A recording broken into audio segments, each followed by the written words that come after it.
In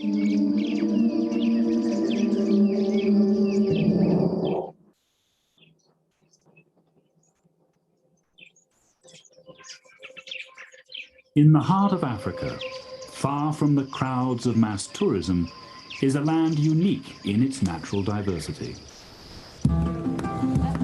It's also home to some of the world's most welcoming people. This well-kept secret is known only to the discerning visitor, someone who wants something different from the normal two-week vacation. The name of this land is Uganda.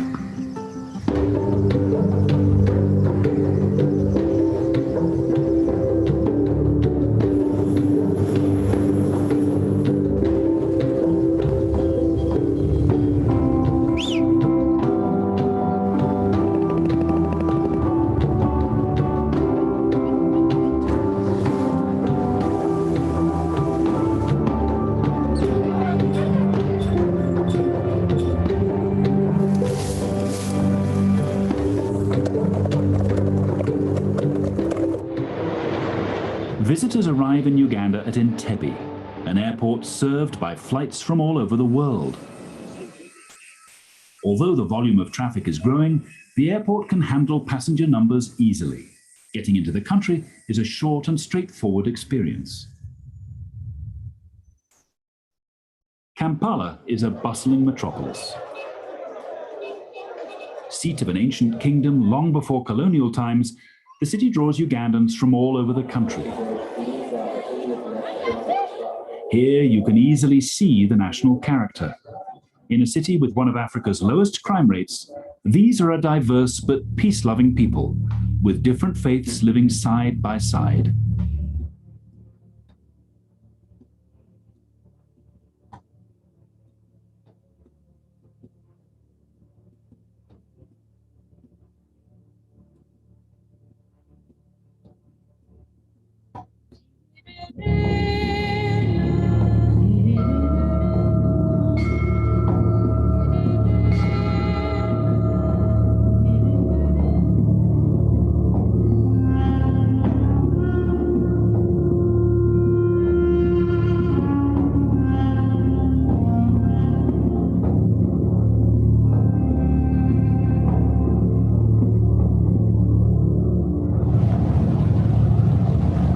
East of Kampala, near the town of Jinja, is the site of a bitterly contested prize for early European explorers. It's the source of the longest river in the world, the Nile.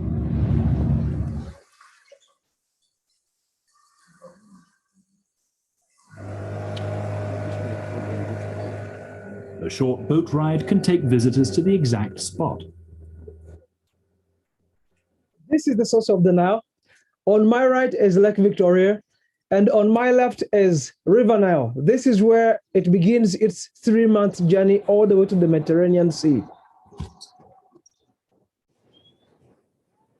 But what starts as a haven of tranquility becomes a raging torrent just a few kilometers downstream. Here is a paradise for whitewater rafters. Okay, get up, get up! Up, paddles up in the air!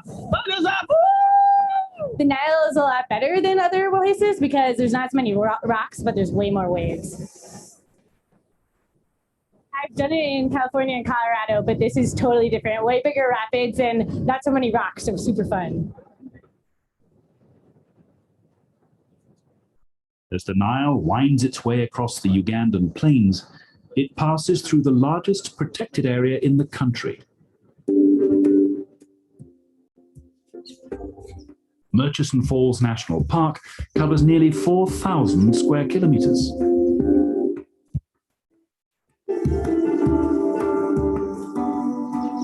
The variety of life here is spectacular.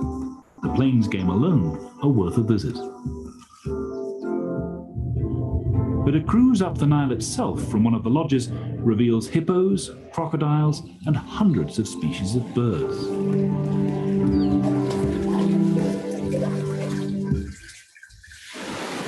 At the end of the journey, are the falls themselves. It's here that the world's longest river is squeezed into a chasm just 5 meters wide before crashing into the broad floodplain below. Whether the falls are viewed from the bottom or the top, the sight is spectacular.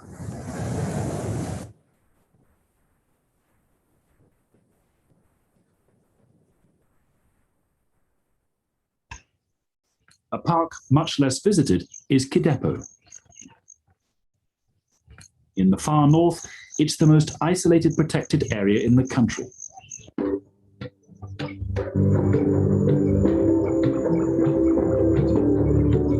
But its very remoteness is part of the appeal.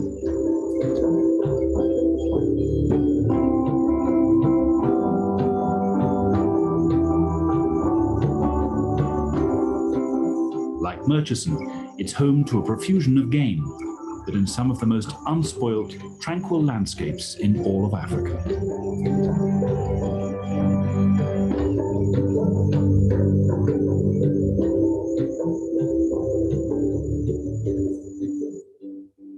At the foot of the Ruwenzori Mountains is Queen Elizabeth National Park. Along with the plains game, a boat trip along the Kazinga Channel offers close-up encounters with hippos, crocodiles, and a profusion of bird life.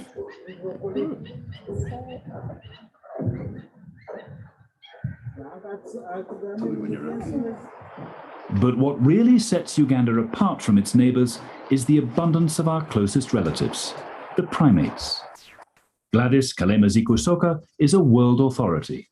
Uganda has over 440 mountain gorillas, which is over half of the world's population of mountain gorillas. We also have many monkeys within the forests. We have big viable populations of chimpanzees. This is really important for tourism because the parks that generate most income for tourism are those that have primates. In Lake Victoria, Ngamba Island is an hour-long boat trip from Entebbe. Here, a sanctuary is home to chimpanzee orphans that have been rescued from all over the country. The island has 95 acres of forest where the chimps can live as natural a life as possible. That's yours, my man.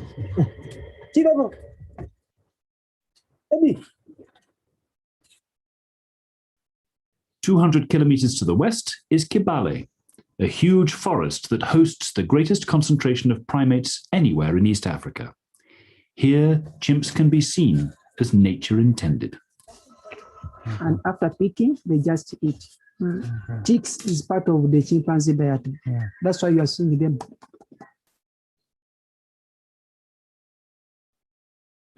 But Uganda's most prized assets are to be found here. Bwindi Impenetrable Forest is the home of the mountain gorilla. Here, organized treks bring the visitor face to face with one of the most endangered species on the planet.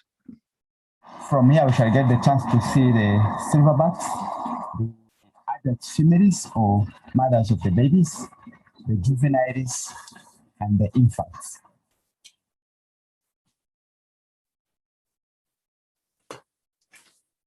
That's the dominant silverback, the leader of the family.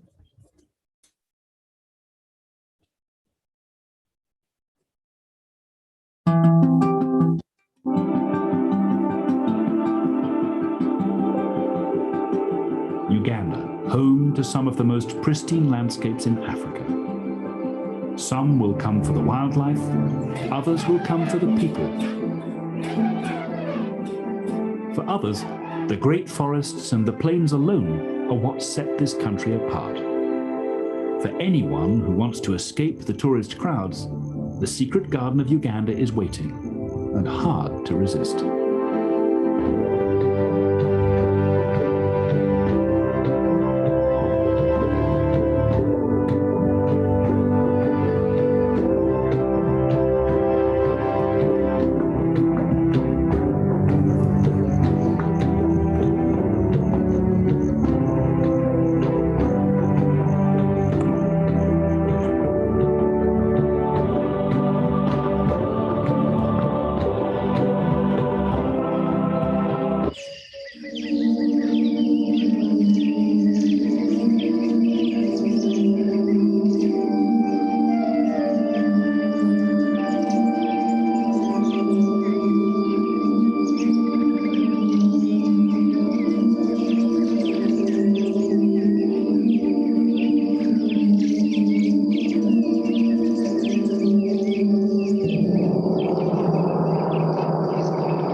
the heart of Africa, far from the crowds of mass tourism, is a land unique in its natural diversity. It's also home to some of the world's most welcoming people. This well-kept secret is known only to the discerning visitor, someone who wants something different from the normal 2-week vacation. The name of this land is Uganda.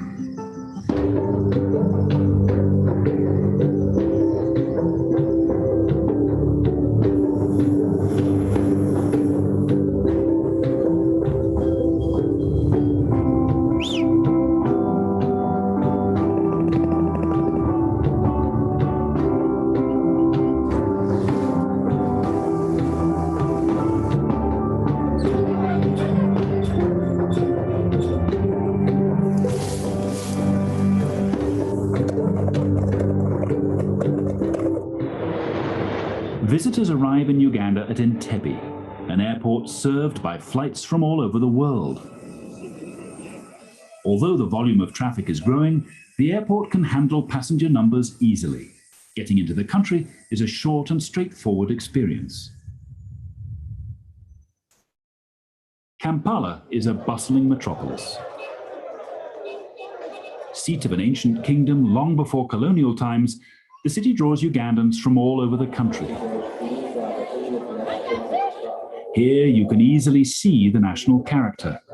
In a city with one of Africa's lowest crime rates, these are a diverse but peace-loving people, with different faiths living side by side.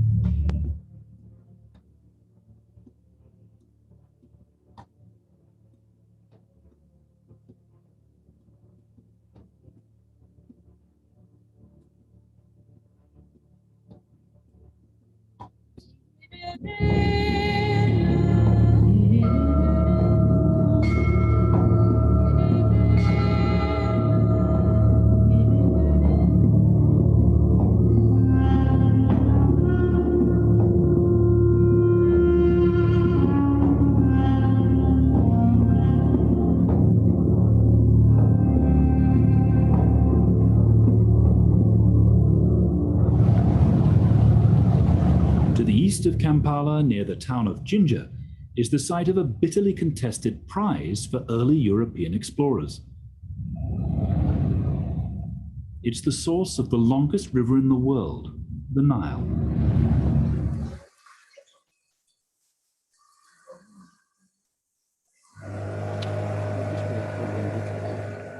A short boat ride can take visitors to the exact spot. This is the source of the Nile. On my right is Lake Victoria, and on my left is River Nile. This is where it begins its 3-month journey all the way to the Mediterranean Sea. But what starts as a haven of tranquility becomes a raging torrent just a few kilometers downstream.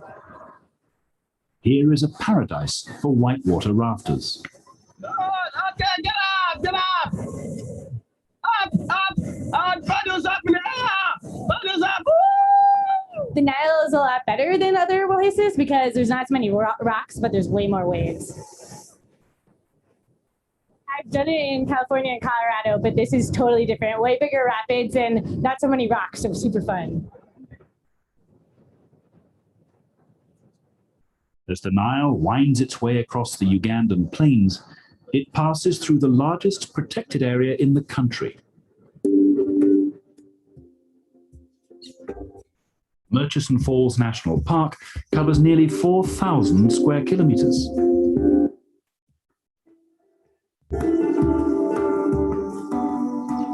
The variety of life here is spectacular. The plains game alone are worth a visit. But a cruise up the Nile itself from one of the lodges reveals hippos, crocodiles, and hundreds of species of birds.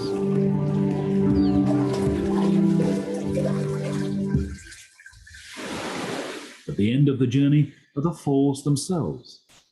It's here that the world's longest river is squeezed into a chasm just 5 meters wide before crashing into the broad floodplain below.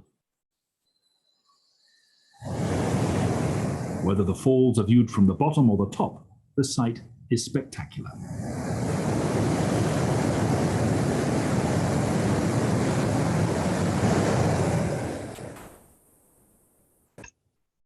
A park much less visited is Kidepo. In the far north, it's the most isolated protected area in the country.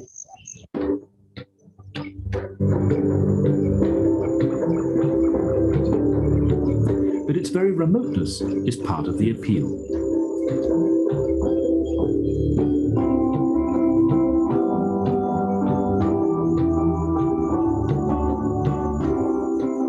Like Murchison, it's home to a profusion of game, but in some of the most unspoilt, tranquil landscapes in all of Africa.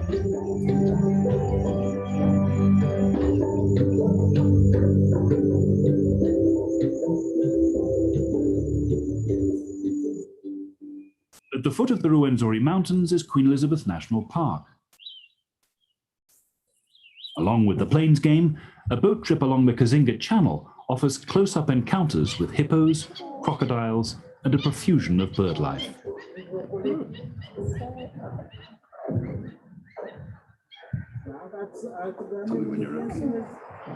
But what really sets Uganda apart from its neighbors is the abundance of our closest relatives, the primates. Gladys Kalema-Zikusoka is a world authority. Uganda has over 440 mountain gorillas, which is over half of the world's population of mountain gorillas. We also have many monkeys within the forests. We have big viable populations of chimpanzees. This is really important for tourism because the parks that generate most income for tourism are those that have primates. In Lake Victoria, Ngamba Island is an hour-long boat trip from Entebbe. Here, a sanctuary is home to chimpanzee orphans that have been rescued from all over the country. The island has 95 acres of forest where the chimps can live as natural a life as possible. That's yours, my man.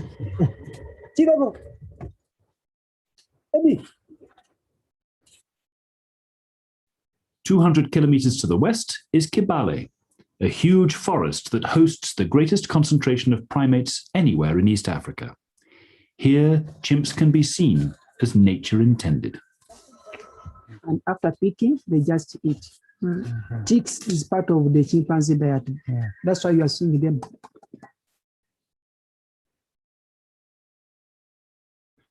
But Uganda's most prized assets are to be found here. Bwindi Impenetrable Forest is the home of the mountain gorilla. Here, organized treks bring the visitor face to face with one of the most endangered species on the planet. From here, we shall get the chance to see the silverbacks, the adult females or mothers of the babies, the juveniles, and the infants.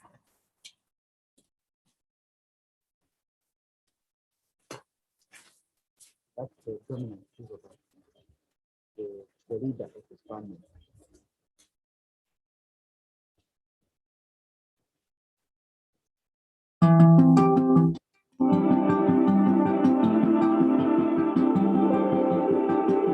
Uganda, home to some of the most pristine landscapes in Africa. Some will come for the wildlife, others will come for the people. For others, the great forests and the plains alone are what set this country apart. For anyone who wants to escape the tourist crowds, the secret garden of Uganda is waiting, and hard to resist.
In the heart of Africa, far from the crowds of mass tourism, is a land unique in its natural diversity.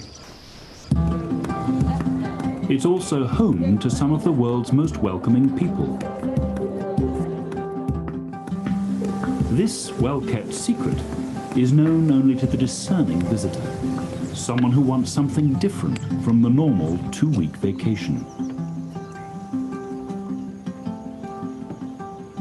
The name of this land is Uganda.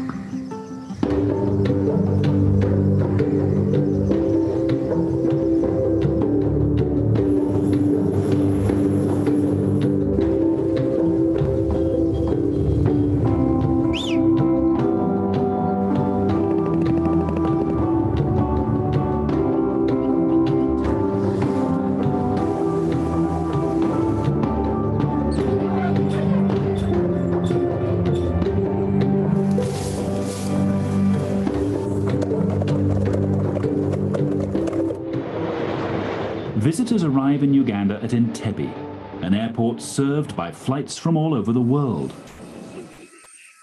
Although the volume of traffic is growing, the airport can handle passenger numbers easily. Getting into the country is a short and straightforward experience. Kampala is a bustling metropolis. Seat of an ancient kingdom long before colonial times, the city draws Ugandans from all over the country. Here you can easily see the national character. In a city with one of Africa's lowest crime rates, these are a diverse but peace-loving people, with different faiths living side by side.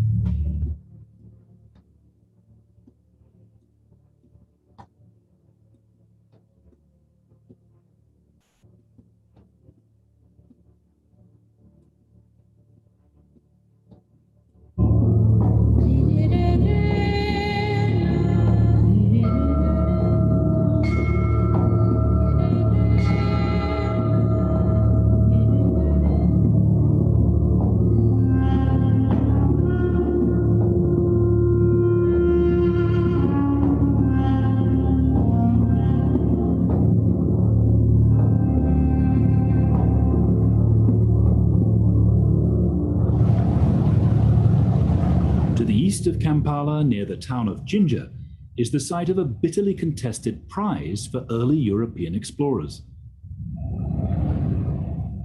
It's the source of the longest river in the world, the Nile.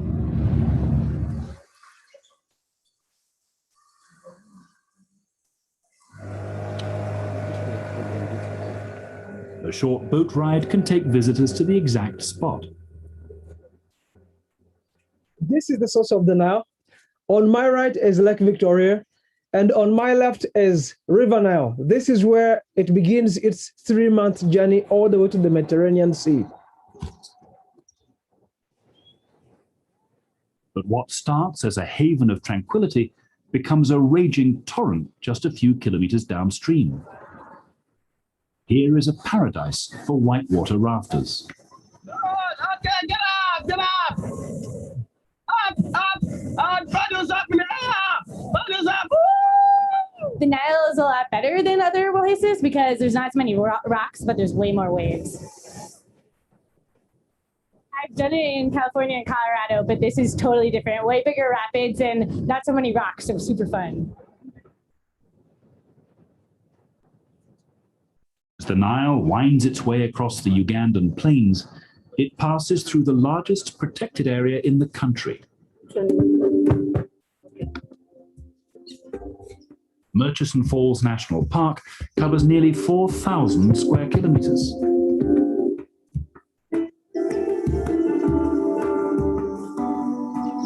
The variety of life here is spectacular. the plains game alone are worth a visit. But a cruise up the Nile from one of the lodges reveals hippos, crocodiles, and hundreds of species of birds.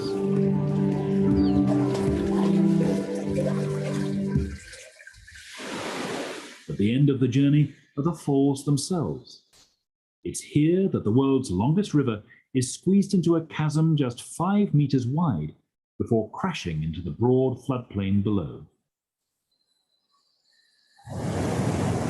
Whether the falls are viewed from the bottom or the top, the sight is spectacular.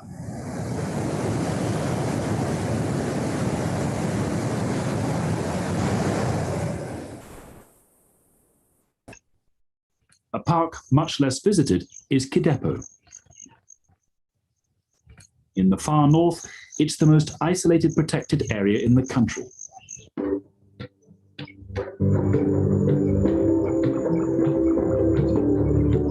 But its very remoteness is part of the appeal.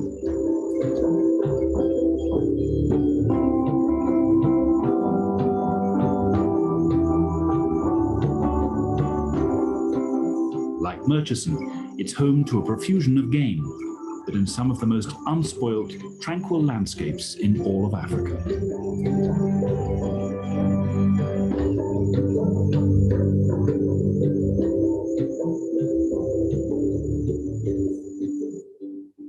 At the foot of the Ruwenzori Mountains is Queen Elizabeth National Park. Along with the plains game, a boat trip along the Kazinga Channel offers close-up encounters with hippos, crocodiles, and a profusion of bird life.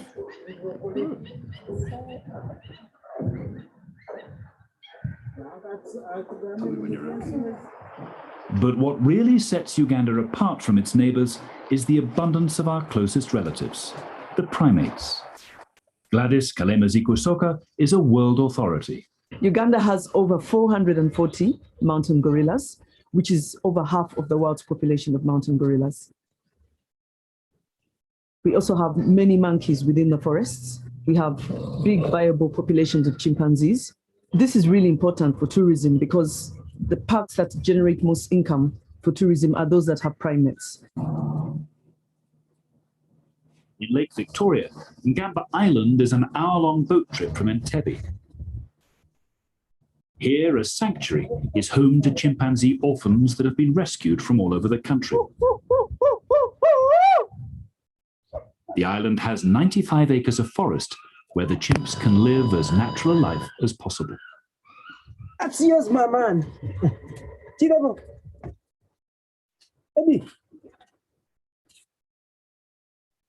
200 kilometers to the west is Kibale, a huge forest that hosts the greatest concentration of primates anywhere in East Africa. Here, chimps can be seen as nature intended. And after picking, they just eat. Ticks is part of the chimpanzee diet. That's why you are seeing them.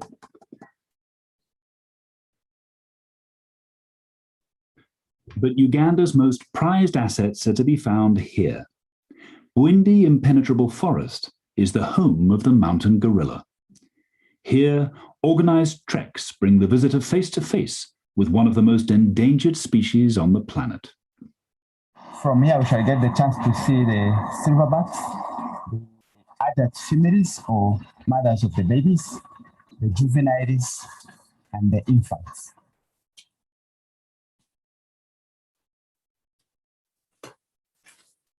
That's the dominant silverback, the leader of the family.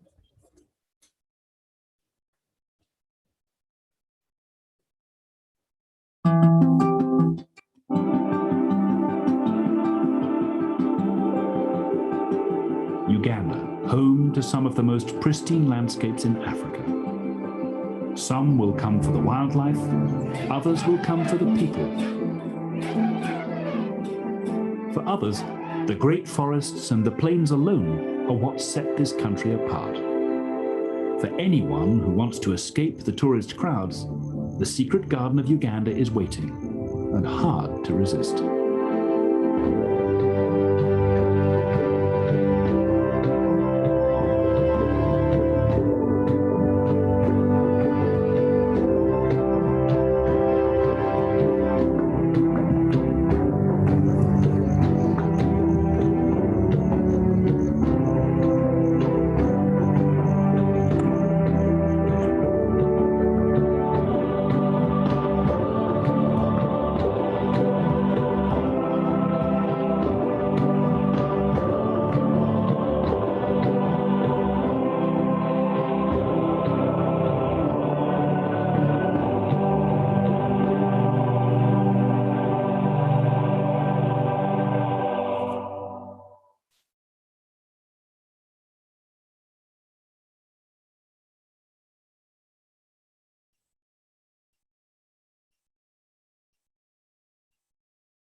In the heart of Africa, far from the crowds of mass tourism, is a land unique in its natural diversity.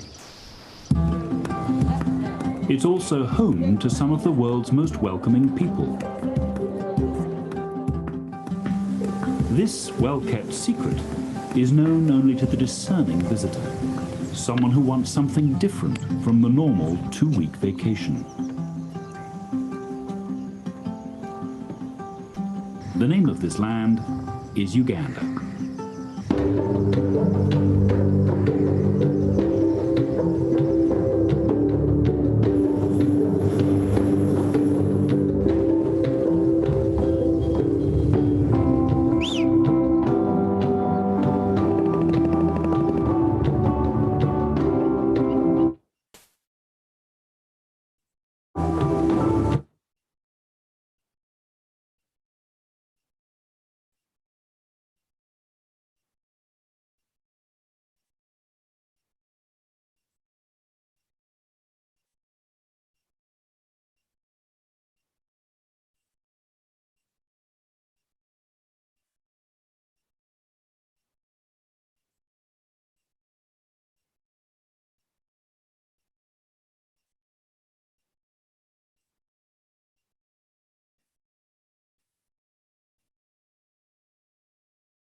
Living side by side.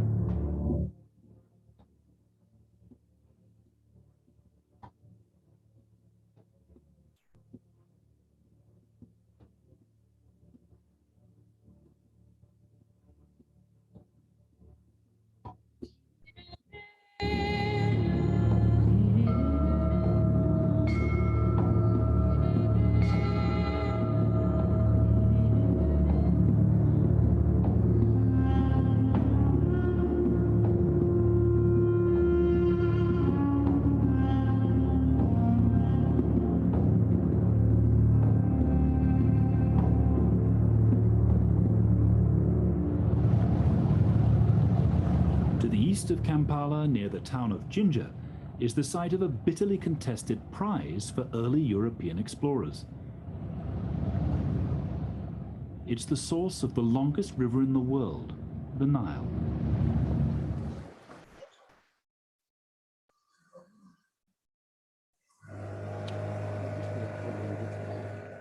A short boat ride can take visitors to the exact spot. This is the source of the Nile. On my right is Lake Victoria.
Even that, they are not together. The arms are not together. Arms are not together. I'm a play one quick for them.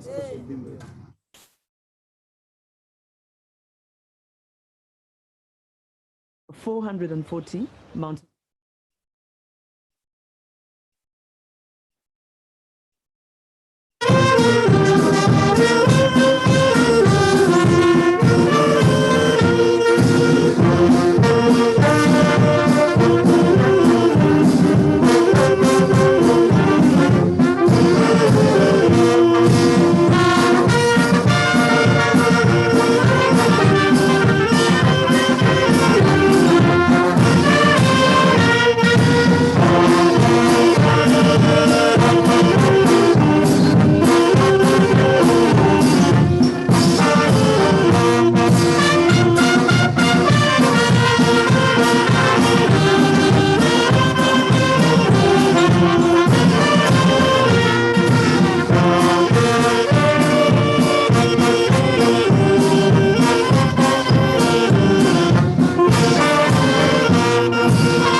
No, Suarez, slow.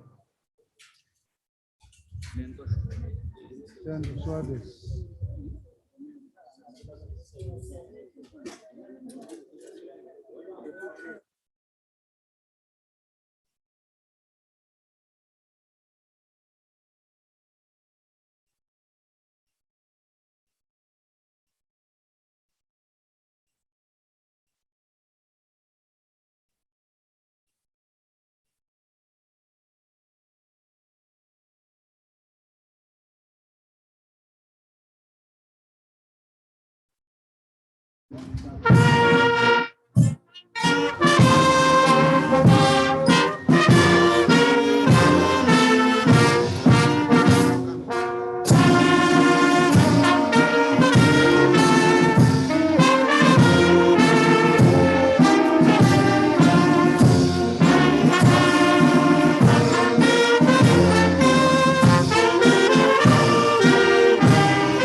Heal the world.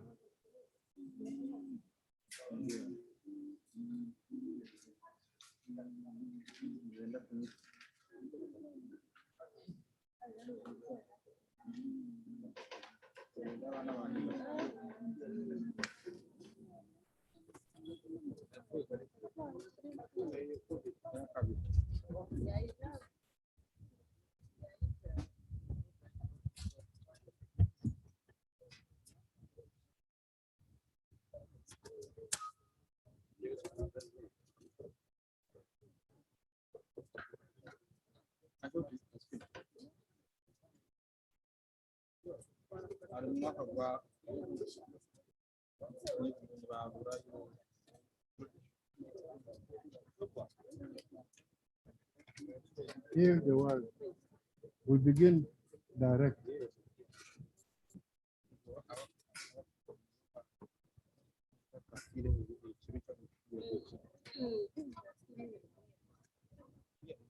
Okay. Hey.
Prepare for Malaika.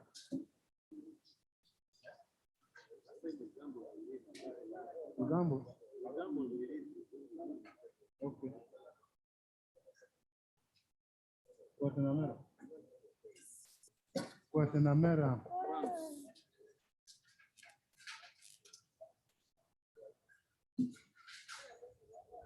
Guatemala.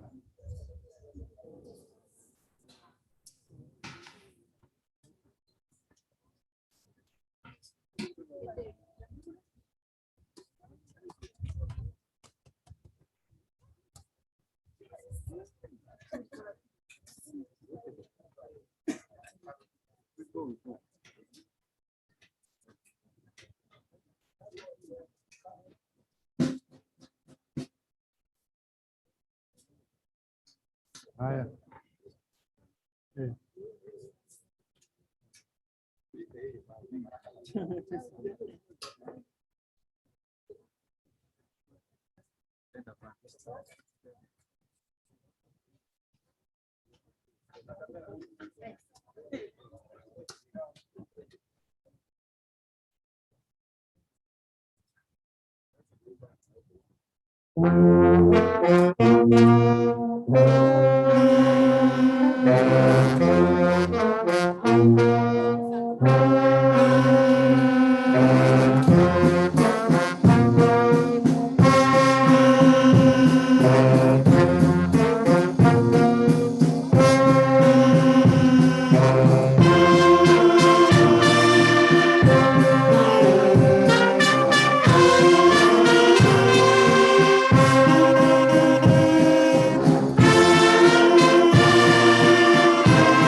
Roll is for the last beat.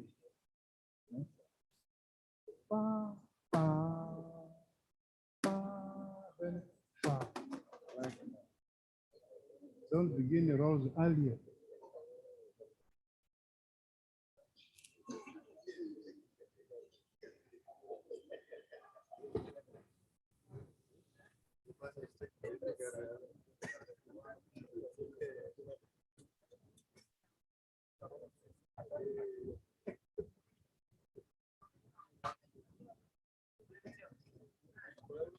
Simama imara. Eh? Simama imara.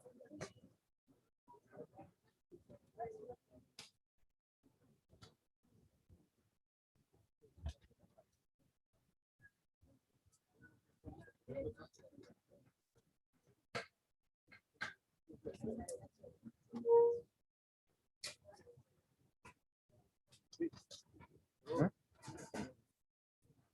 With the rolls. Simama imara. Roll, quick. Wow.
Yeah. You must prepare Malaika because there is a request from that. He said we must blow Malaika. Malaika. Yeah.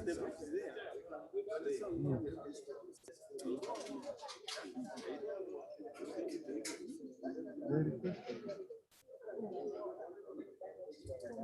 Yeah.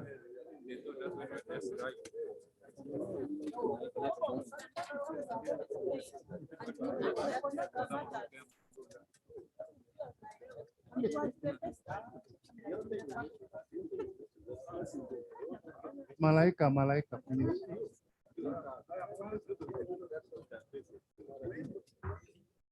This is introductions will be proper. The other time was not here. Okay. Improve on introductory part.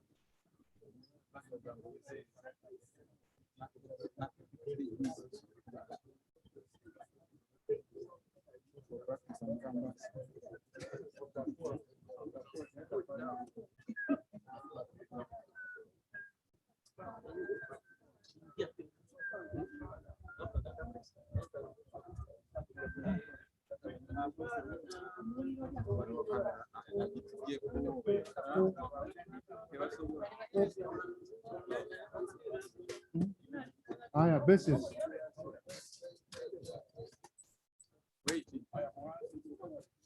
Roll it carefully. Don't hurry this.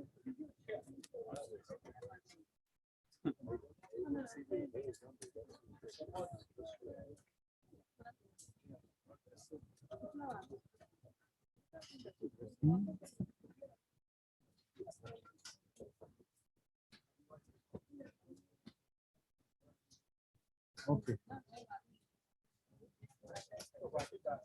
Can we begin now? Okay. Not the quick. 3, 3, 4.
Is the first one also?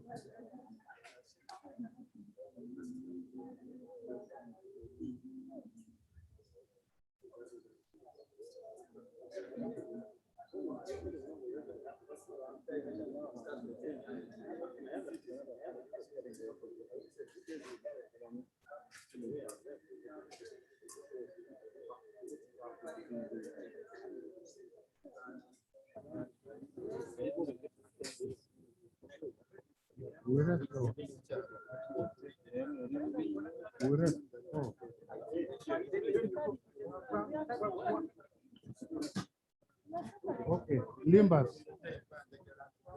Limbas.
Iko bwana ya watu ya Kongo.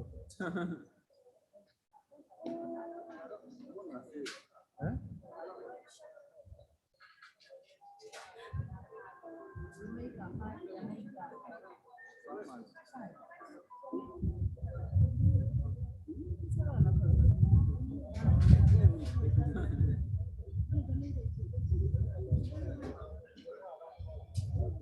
Okay. We begin with, there are two songs we want to play, but then we Jamaica and the La Paloma. Jamaica and the La Paloma. Jamaica.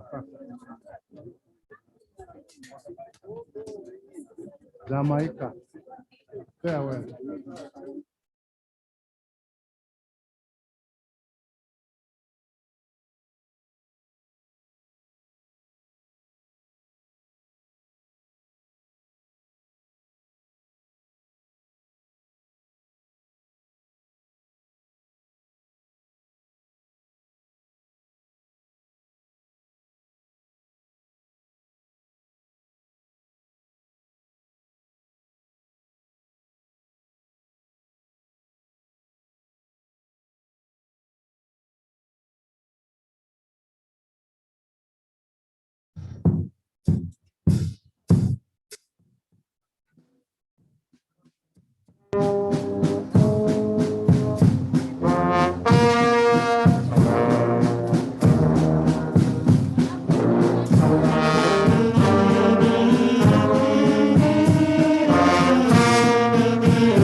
Nataka piga like La Paloma.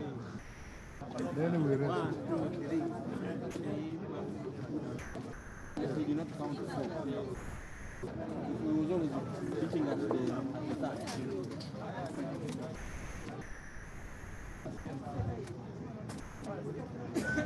La Paloma.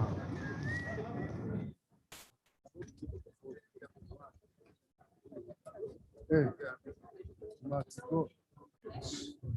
Slow, slow.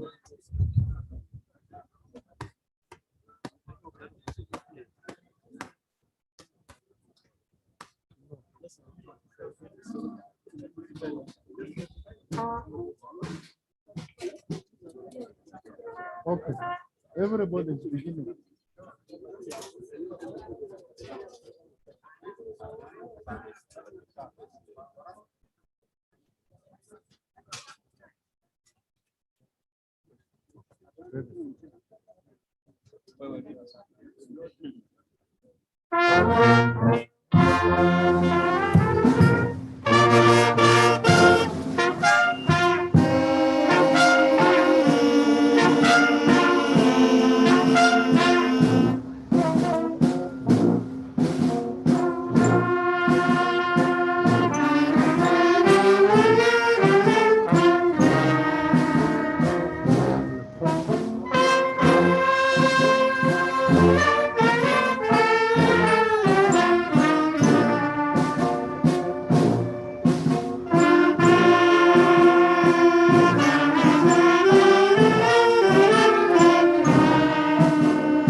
Side round.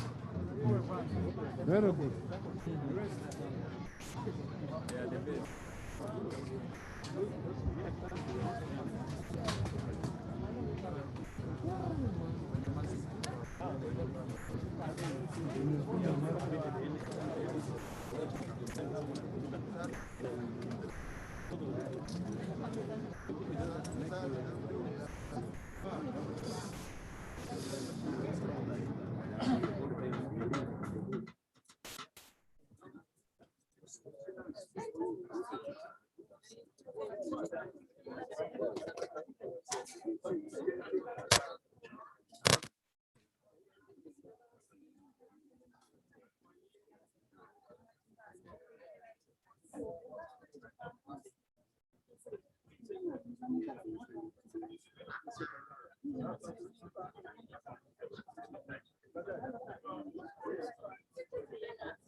Omara, but you take the mask on red.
You're on.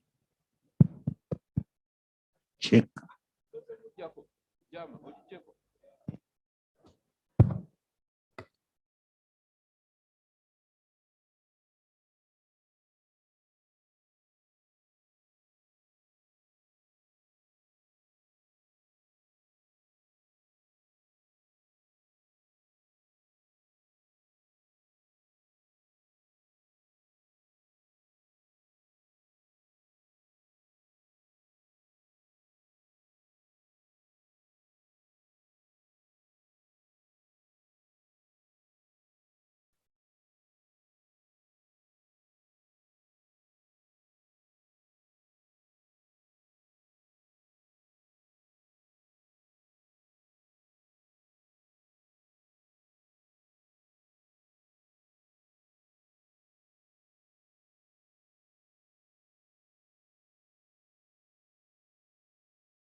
Okay.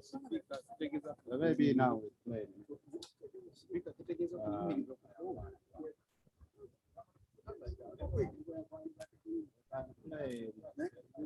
Can continue with the slow.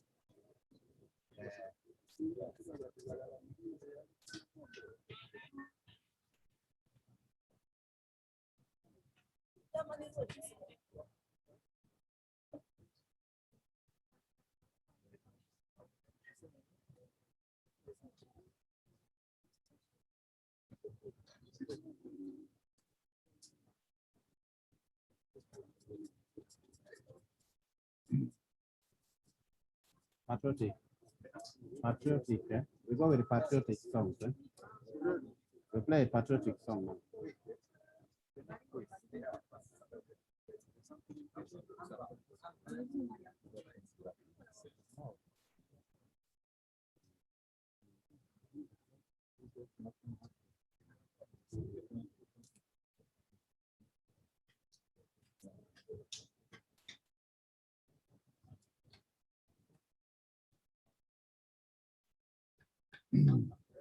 Wait. Patriotic.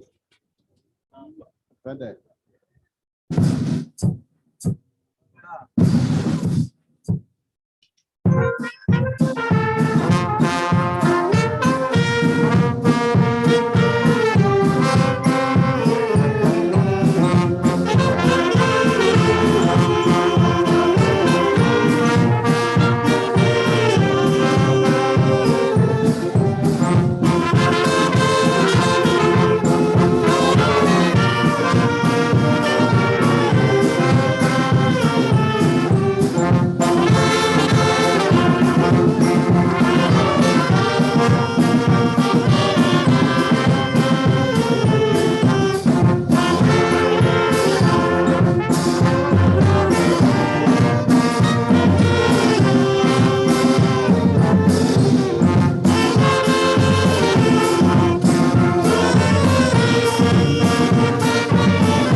Honorable members,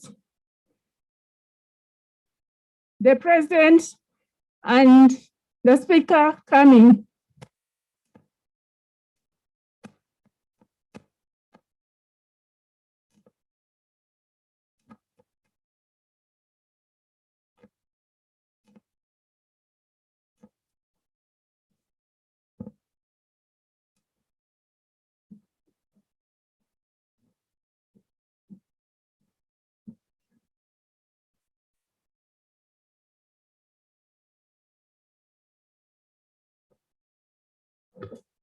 The anthems.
Prayers. Almighty God, who in your infinite wisdom and providential goodness have appointed the offices of leaders and parliaments for the welfare of society and just government of humanity, we beseech you to look upon with your abundant favor these your servants whom you have been pleased to call the performance of such important trust in this land. Let your blessing descend upon them here assembled, and grant that they may, as in your presence, treat and consider all matters that shall come under their deliberation in so just and faithful a manner as promote your honor and glory and advance the good of those whose interests you have committed to their church. Amen. Amen.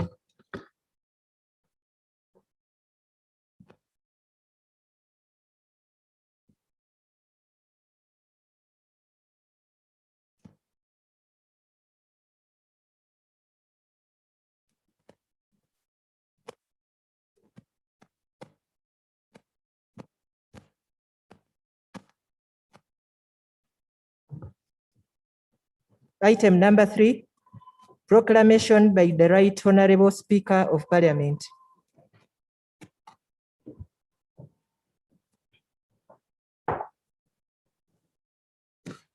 Whereas Article 101(1) of the Constitution mandates His Excellency the President at the beginning of each session of Parliament to deliver to Parliament an address on the state of the nation, aware that the first session of the 11th Parliament commenced on the 24th day of May 2021, noting that it is expedient that the Parliament of Uganda receives the address of the President on the state of the nation. Now, therefore, in exercise of the powers conferred upon the Speaker by the Constitution, I hereby proclaim that the Parliament shall sit at Kololo Independence Ground today, Monday, 4th day of June, 2021, at 14 hours, to receive the address of His Excellency the President on the state of the nation.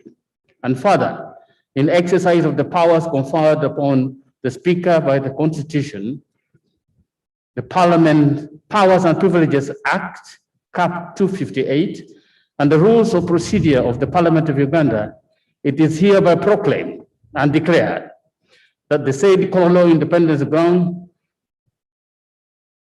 to be precincts of Parliament for the aforementioned purposes. Given under my hand at Parliament House, Kampala, this 27th day of May 2021. Jacob Lokori Olanya, Speaker of Parliament.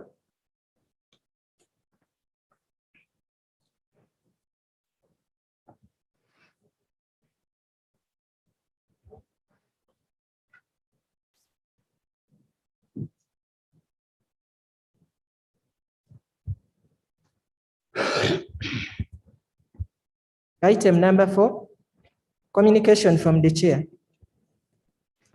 Your Excellency the President, His Lordship the Chief Justice, the Right Honorable Deputy Speaker, the outgoing Right Honorable Prime Minister and the Leader of Government Business, the Leader of the Opposition in Parliament, Members of Parliament, outgoing Honorable Ministers, the Dean of the Diplomatic Corps, distinguished guests, ladies and gentlemen.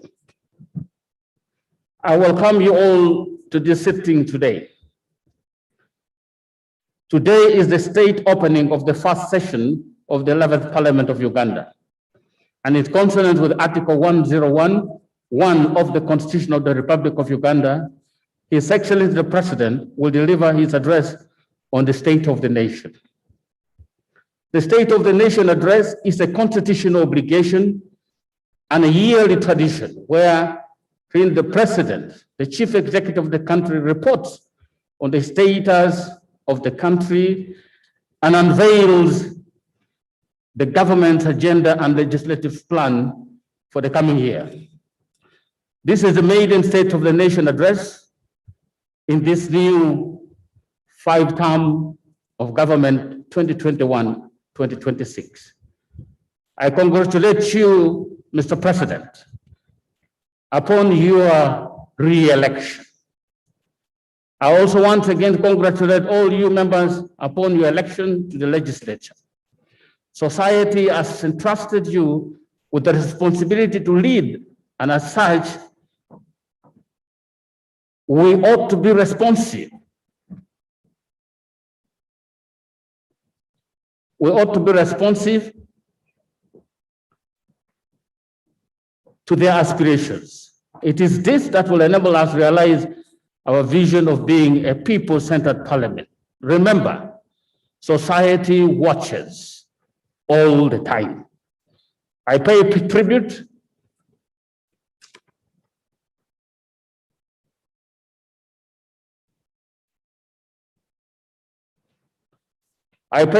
to our predecessors, the 10th Parliament, for their successes and milestones, and reiterate that as we embark on the first session of the 11th Parliament, we should build upon the achievements of the 10th Parliament and those that came before. In a special way, I commend my predecessor, the Speaker of the 10th Parliament, Honorable Rebecca Litwala Kadaga, for the accomplishments of the legislature during our tenure. The 11th Parliament has a foundation to build upon. Societal transformation is an incremental process where responsibility holders play their roles at various stages and points in time. I urge you members to play your role effectively and diligently as our sole contribution to a better Uganda. Upon its constitution, the Business Committee will draw up a parliamentary calendar of the first session of the 11th Parliament. The parliamentary calendar is a schedule of the various planned events or activities of the legislature. This calendar will enable the work plans of committees and the schedule of the House. I urge you to abide by the parliamentary calendar to enable better planning, orderliness, and execution of legislative business. At the end of the 10th Parliament, there were items of business that were not concluded. Rule 235 of the Rules of Procedure governs the lapse of reinstatement of parliamentary business upon dissolution of the House, and it provides as follows. 1, a bill, petition, motion, or other business before the House or a committee during a term of Parliament lapses upon dissolution of Parliament. 2, notwithstanding sub-rule 1, a bill, petition, motion, or other business before the House or any of its committees may be reinstated in the next Parliament by a resolution of Parliament. Honorable members, this is the second sitting of the House, the first one having been the election of the Speaker and the Deputy Speaker. Ordinarily, a motion should have been moved during this sitting to reinstate business that lapsed with the 10th Parliament, in line with Rule 203, 235-2 of the Rules of Procedure. However, given the nature of today's sitting, this motion will be moved at an appropriate future sitting. In the coming weeks, parliamentary committees will be duly constituted. From the onset, I urge them to adopt efficient and effective working methods that mitigate resource wastage and optimize time without jeopardizing the quality of output and outcomes. The responsiveness, efficiency, effectiveness of the House is a mirror image of the efficiency of the committees. Honorable members, as the 11th Parliament gains traction, I implore you to line up to desired levels of responsibility, efficiency, and effectiveness expected of us, members of Parliament. This will require sanitizing ourselves of the known pitfalls that usually impede the work of Parliament, notably endemic absenteeism, time wastage, delays by the executive to introduce business as laid out in the government's legislative agenda, and inadequate adherence to the rules. This causes even delays of the business, even those before the House already, especially when the delay is with Parliament. To change this, I honestly urge you to embrace and practice the following. 1, Always be time conscious. Time is a unique, non-renewable resource that we need to optimize in our day-to-day work. I urge you to always be punctual for parliamentary business. Always ensure that you turn up in time for committee and house businesses and any other parliamentary work that you may be called upon to take part in. This will aid the timeliness of our deliveries as a legislature. 2, endeavor to always attend to parliamentary business and dedicate yourself to the timely and effective execution of your tasks in both committees and in the House. 3, respect and abide by the rules of procedure to minimize disruptions and ensure efficiency and effectiveness in the discharge of legislative business. Let us reduce on the procedural debates and adopt more substantive debates to do the work of the people of this country. As the nation awaits the constitution of the cabinet, in line with Article 113 and 114 of the Constitution,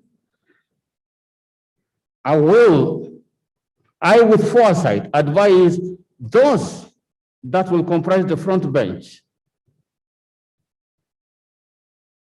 to embrace the following. 1, ensure timely introduction of government business in the House. Today, His Excellency the President will spell out government's legislative agenda for the year ahead. The relevant ministry bear the responsibility for realization of this legislative agenda by tabling the required bills in time for timely processing by the House. Given the complementarity of the arms of government, any delays by one arm occasions delays in another. Therefore, collectively, we need to be more responsive, efficient, and effective. Always avail yourselves for House business. Rule 50 of our rules of procedure requires ministers to attend sittings of the House to respond to questions asked of them. Your regular presence in the House will go a long way in aiding the timely accomplishment of House business. I also call upon the already designated whips in this House and those that will be designated to effectively play the role as envisaged in Rule 15 of the Rules of Procedure.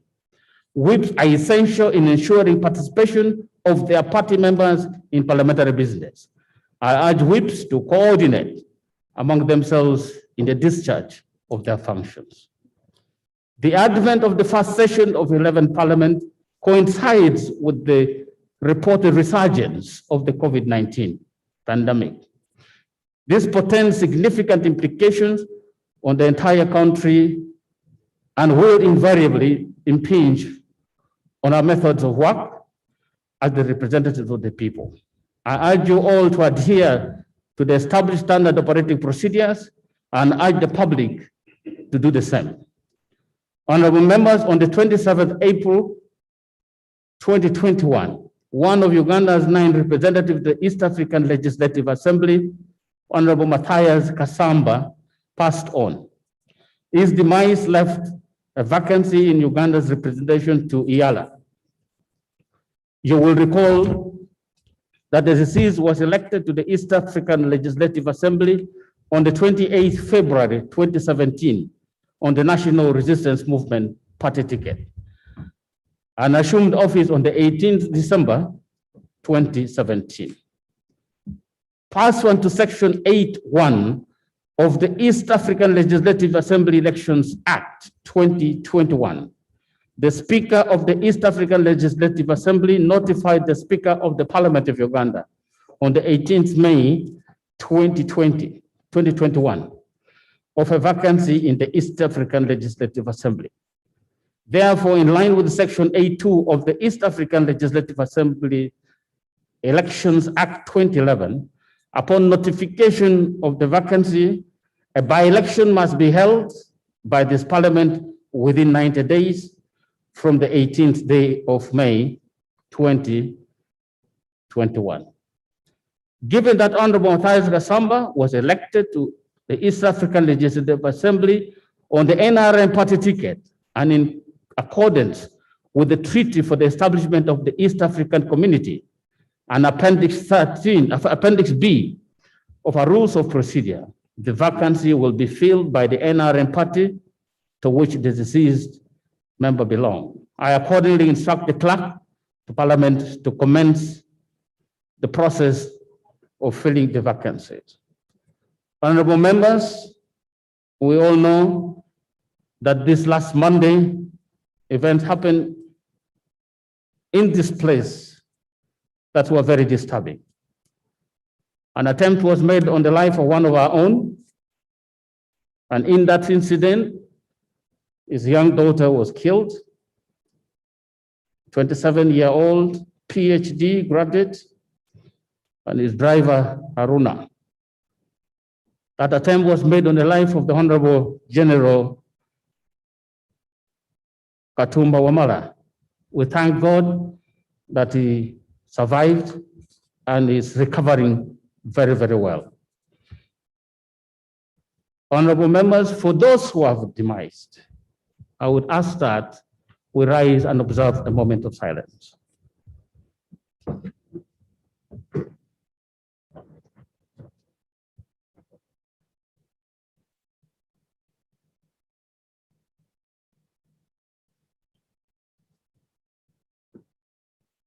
May the deceased rest in eternal peace.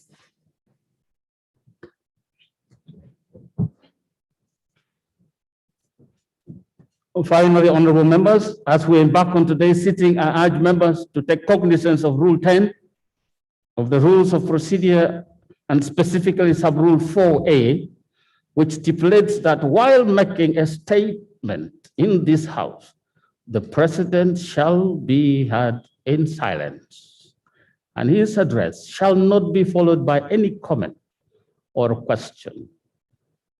Time will be allotted at a later time and date to exhaustively debate the President's State of the Nation address. Civility demands that we listen to those, more especially those we disagree with. That gives us the opportunity in the debates that will ensue later to respond to the issues that would have been raised by the President, in case you have some contrary view to what the President could have stated. But today is not that day. Let's listen to the President in silence. You can cheer or stamp your feet if the points are good, and I'm sure they will be good. So don't be shy to hit your foot on the ground hard to appreciate the statement from the President. I say all this for God and my country.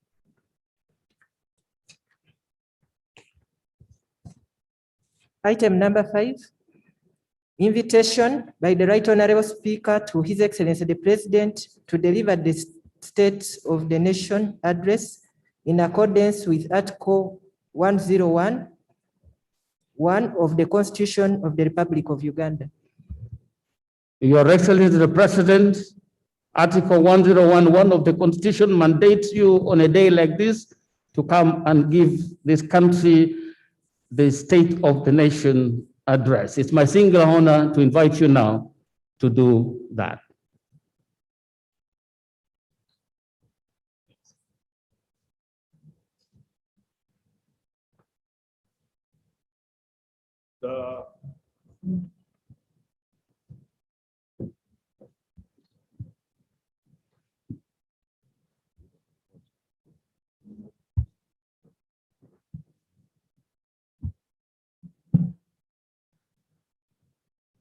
The Right Honorable Speaker of Parliament, the Right Honorable Jacob Olanya, the Right Honorable Deputy Speaker of Parliament, the Right Honorable Anita Among. Correction there, it should be His Lordship the Chief Justice. He should be the one to follow in protocol. His Lordship the Chief Justice, the Honorable Unyidoro, the Right Honorable Deputy Speaker, Right Honorable Anita Among, the Right Honorable Secretary General of the NRM, Kasur Mumba, the Right Honorable Leader of the Opposition,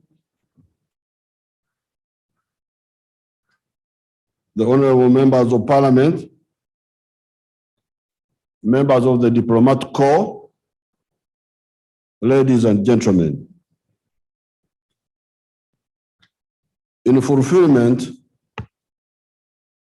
of the constitutional requirement under Article 101, Clause 1 of the Constitution of the Republic of Uganda, I am here to deliver the State of the Nation Address 2021.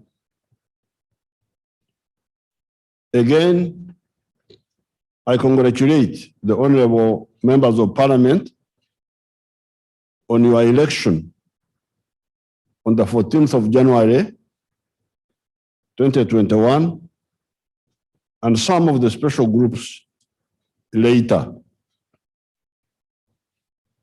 Pastor Kayanja told me that 14th of January is a special day in the Bible. I didn't know. I was told by Pastor Kayanja. Later on, I checked, and I found that indeed, it is the day when, in the book of Leviticus, chapter 23, verse 5, it says, in quotes, on the 14th day of the first month evening shall be a holy convocation, a feast of the Lord's Passover. End of quotes. The Electoral Commission, in selecting that date, must have been guided by God.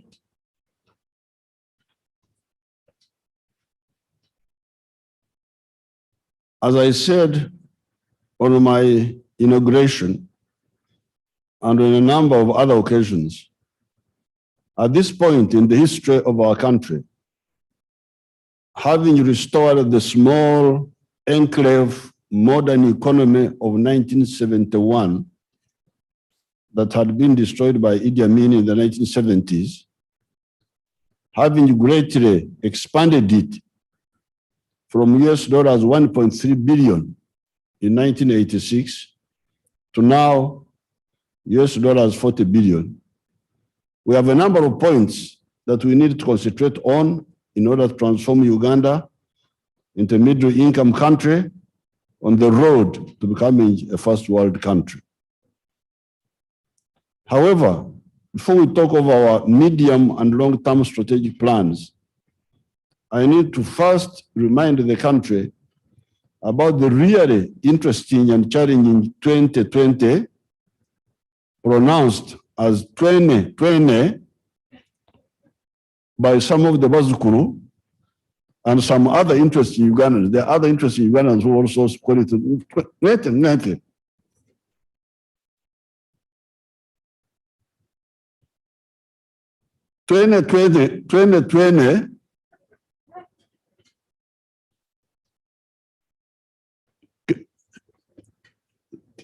Came with locusts, floods, the rising levels of the lakes, landslides, floating islands, etc. Soon after, Corona came in, starting with March 2020. I'm happy to report to you what everybody knows. Uganda did not only manage to cope with these challenges, but also the economy managed a modest expansion of 3% for the financial year 2019-2020, and will manage another small expansion of 3.3% for the financial year of 2020-2021. So, if you check globally, many countries achieved minus rates of growth. But here, in spite of all these multiple issues, the economy has been able to expand, but at a lower speed. If it had not been for Corona, the economy was projected to grow by 6.3% and 6.2% in the financial years 2019, 2020, and 2020, 2021, respectively. We defeated the locusts and coped with all the other problems. You remember they were saying that locusts were going to finish all the food. But I don't think those locusts were given a chance to eat much food because we killed them. And I want to salute the UPDF for doing that.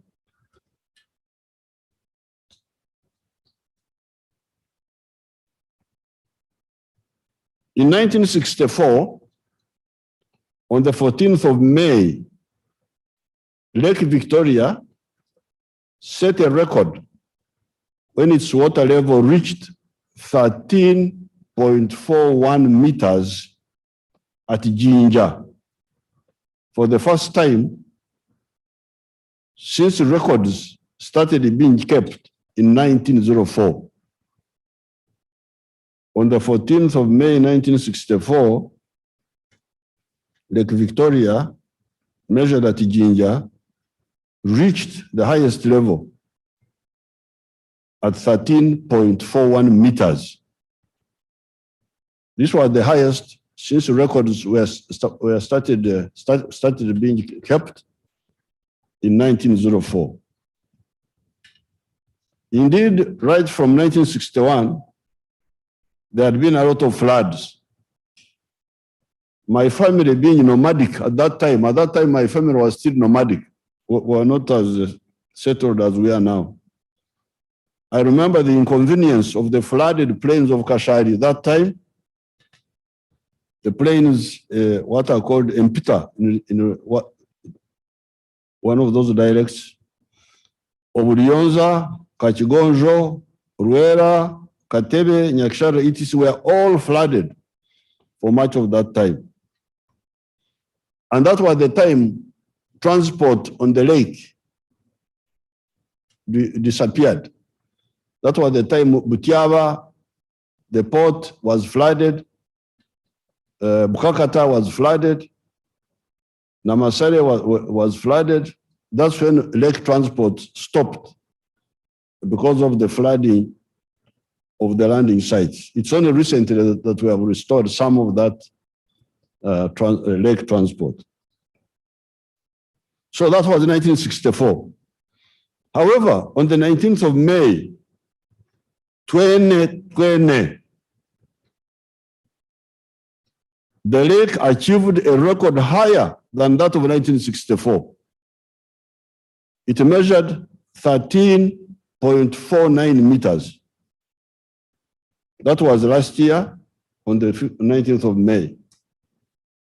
The lake, not being satisfied with that record, on the 14th, 15th, and 19th of May, just recently, 2021, it reached the highest level point, the highest point ever of 13.50 meters.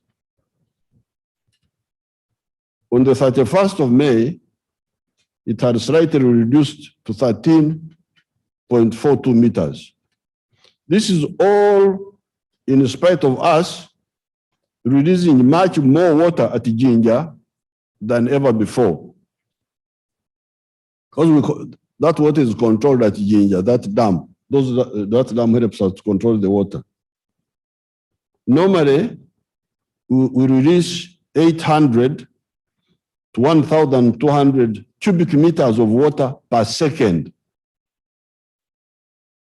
800 to 1,200 cubic meters of water per second. Today, however, we are releasing 2,400 cubic meters per second. If we did not release a lot of water, much of the lake shore would be flooded. In 1964, they could only release a maximum of 1,300 cubic meters per second. Today, however, because we built new outlets at Jinja, we can release up to 3,000 cubic meters per second. So the worry which people had that the dams, the power dams will be flooded cannot happen, because we are able to release a lot of water than they were able to do in 1964. That is how we have been able to cope with this lake that has been so high and for so long. Because you can see for the whole of last year, the lake has been above the 1964 record of 13.41 meters at Jinja. All this time it has been higher than that. In addition to dealing with the locusts, the rising lakes levels, the landslides, the floods, we are to deal with the deadly phenomenon of the corona pandemic. On account of the tough measures we took quite early, we avoided the sort of catastrophe we saw in other countries. However, on account of the widespread reckless behavior, we are now entering a new phase with a wider spectrum of variants of the virus that may be more dangerous. Up to now, 49,761 people have been infected cumulatively to date. This was up to the 1st of June. 46,150 of these have recovered. Therefore, many people recover from corona if they are well treated and in time. However, the coronavirus is very dangerous because it targets epithelial cells. These are type of cells in our bodies called epithelial cells, which line and create protective barriers in many organs of the human being, including the lungs, the heart, blood vessels, kidneys, liver, and the digestive tract. This virus can cause the damage of those organs even if the patient recovers. Fortunately, as you can see, many Ugandans have recovered completely and with no damage that is permanent to their body systems. Nevertheless, the best is to avoid this disease until one is fully vaccinated, and we maintain the SOPs until the pandemic in the world is defeated. Really, this is the wisest thing to do. With the vaccination, we recently hit a snag when, on account of the very bad situation that developed in India, that country stopped the fresh exports of the vaccine. My advice to the countries that are producing vaccines now is to be careful with this point. I had the same problem with sanitizers here, as I said the other day. Being big waragi producers, when the pandemic started, the only factory that was making sanitizers in East Africa was Saraya Manufacturing Uganda Limited in Jinja. So there are some advantages in having a lot of waragi. I don't like drinking, but this time I appreciated the drunkards.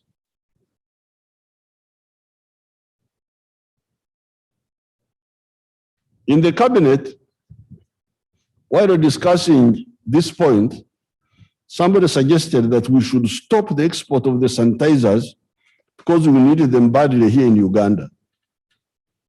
As a Christian and as a traditional Munyankore, I could not accept that logic. It is called okhemuka, to let down friends, colleagues, partners, anybody that trusted in your solidarity, by saying that because you are in great need, those who depended on you, on your solidarity, can go to hell. A real Munyankore can never do that. Except those who are eating pigs in Kampala. If you see those Munyankore who are eating pigs, maybe they may do this.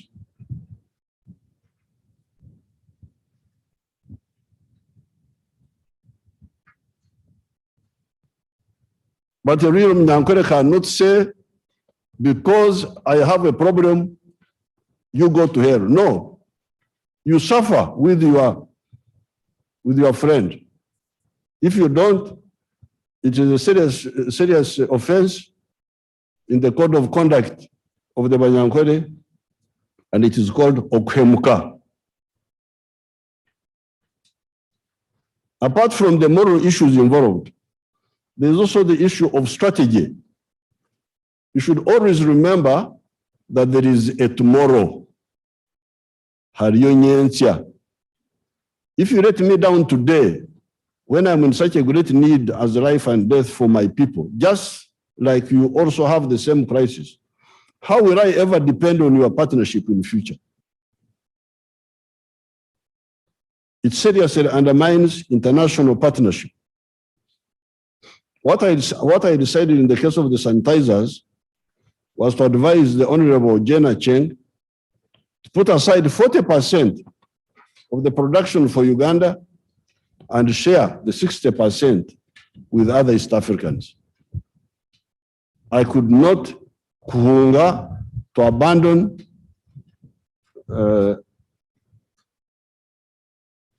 upon fraternal peoples and partners by upon them, let them down, just because I am in acute need myself. I share the hardships with my fraternal people or partners. Nevertheless, the egocentrism in the world is also good for us, the patriots and the Pan-Africanists in Africa. It makes it much easier to arouse even the most indifferent who are busy dancing and taking alcohol, that Africa must take care of itself. I salute our scientists who have developed the diagnostics, have been working on the therapeutics, and also the vaccine. 2 of our diagnostics are ready for manufacturing, and we're in the process of putting up the factory to mass manufacture. The therapeutic has been tried in 53 patients, and we need a minimum of 124. Up to now, results are good. This therapeutic, this medicine, in the month of March, February, a bit of May, April, we had a problem. We didn't have patients. There were no corona patients, very few. So we didn't have enough numbers. The authorities, the research authorities say, for us to say the medicine works, we must try it in 124 people. Up to now, we have got up to 53 patients. Up to now, results are good. With the vaccine, we have got to phase 4 out of 9 phases. At this stage, I need to renew my demand, but this time renew it as an order that should be implemented. Many years ago, I proposed that government scientists must start with shillings 4 million when they join the public service as a pay per month. The top scientists in the research institution should be earning 15 million shillings, like professors in public universities. This is because we want to retain the large number of scientists we have trained so that they solve our needs the needs of health, nutrition, infrastructure, but also benefit from the pathogenic economy. Pathogenic economy, the economy of diseases. There is business in diseases. Other people in the world have been making money from our sicknesses. We shall earn more money from the pathogenic economy than from coffee. Therefore, paying our scientists well is not a favor to them. It is first and foremost in the enlightened self-interest of the country. All these are temporary phenomena: locusts, floods, rising water of the lakes, landslides, corona, etc. We are coping with them. But our real historical task is to cause socio-economic transformation of our society. This society must go from its pre-capitalist, pre-industrial way of life to a middle-class, skilled working-class society. When the French Revolution took place in 1789, the French society, which I suspect was a microcosm of the wider European societies, was a four-class society: feudalist, capitalist, called bourgeoisie, working class, also called proletariat, and peasant. At that time, the society in Uganda was a three-class society: feudalists, artisans, and peasants. Today, the European societies are two classes ones.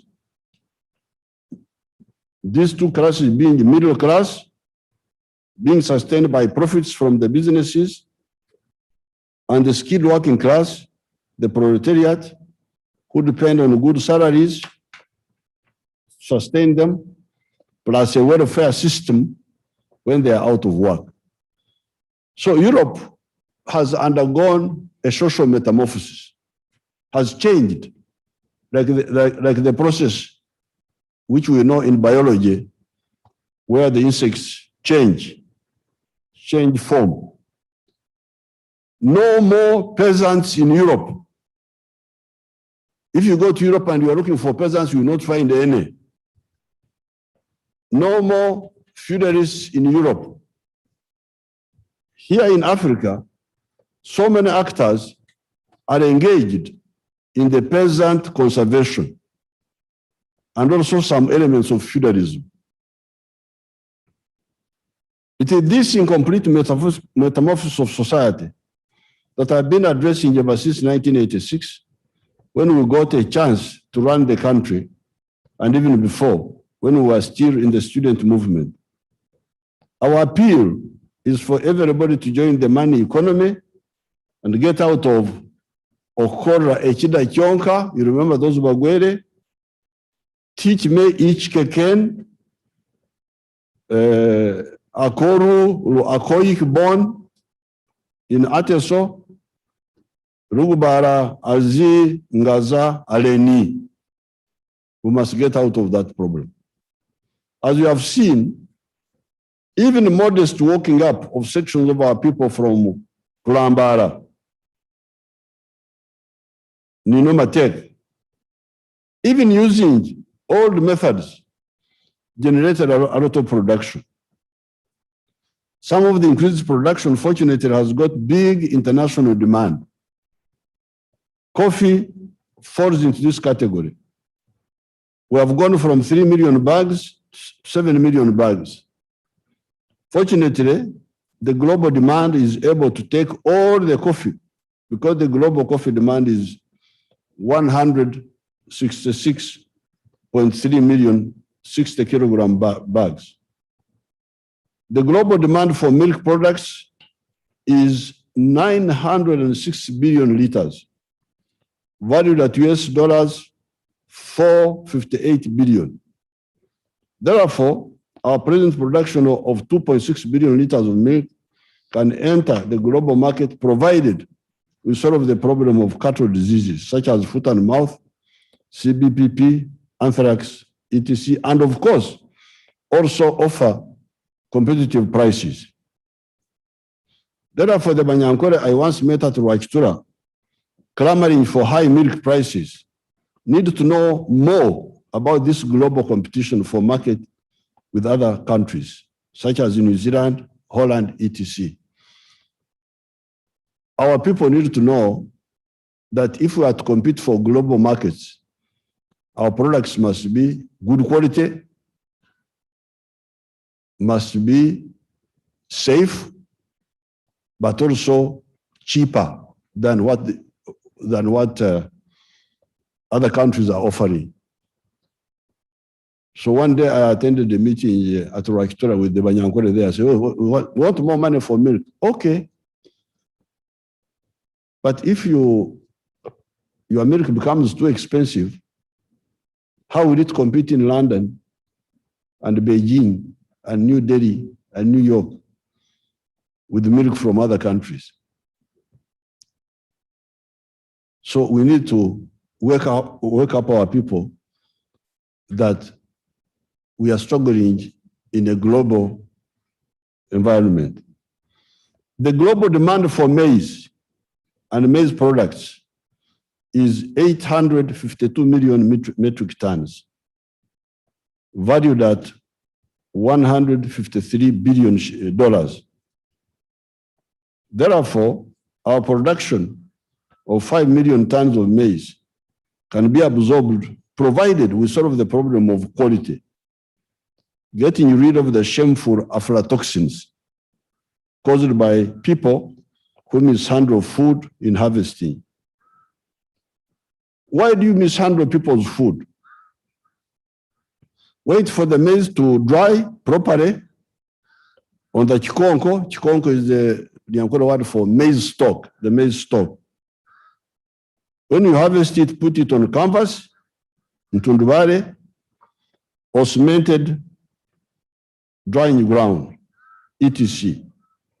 The maize will dry properly and simply, and there will be no aflatoxins.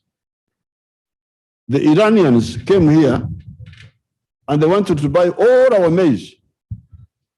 Their annual demand is 9.4 million tons. The Iranians wanted to buy all our maize because we have got very good relations with them. They import 7 million tons. The problem was ourselves. Negligence in handling food we want to sell to people. Are we Balogo?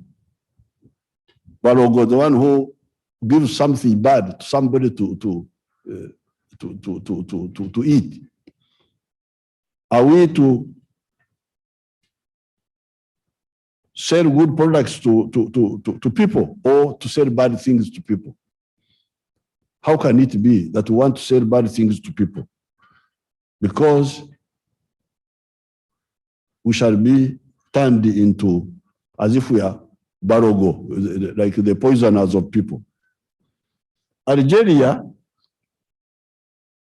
imports 300 billion tons of powdered milk per annum.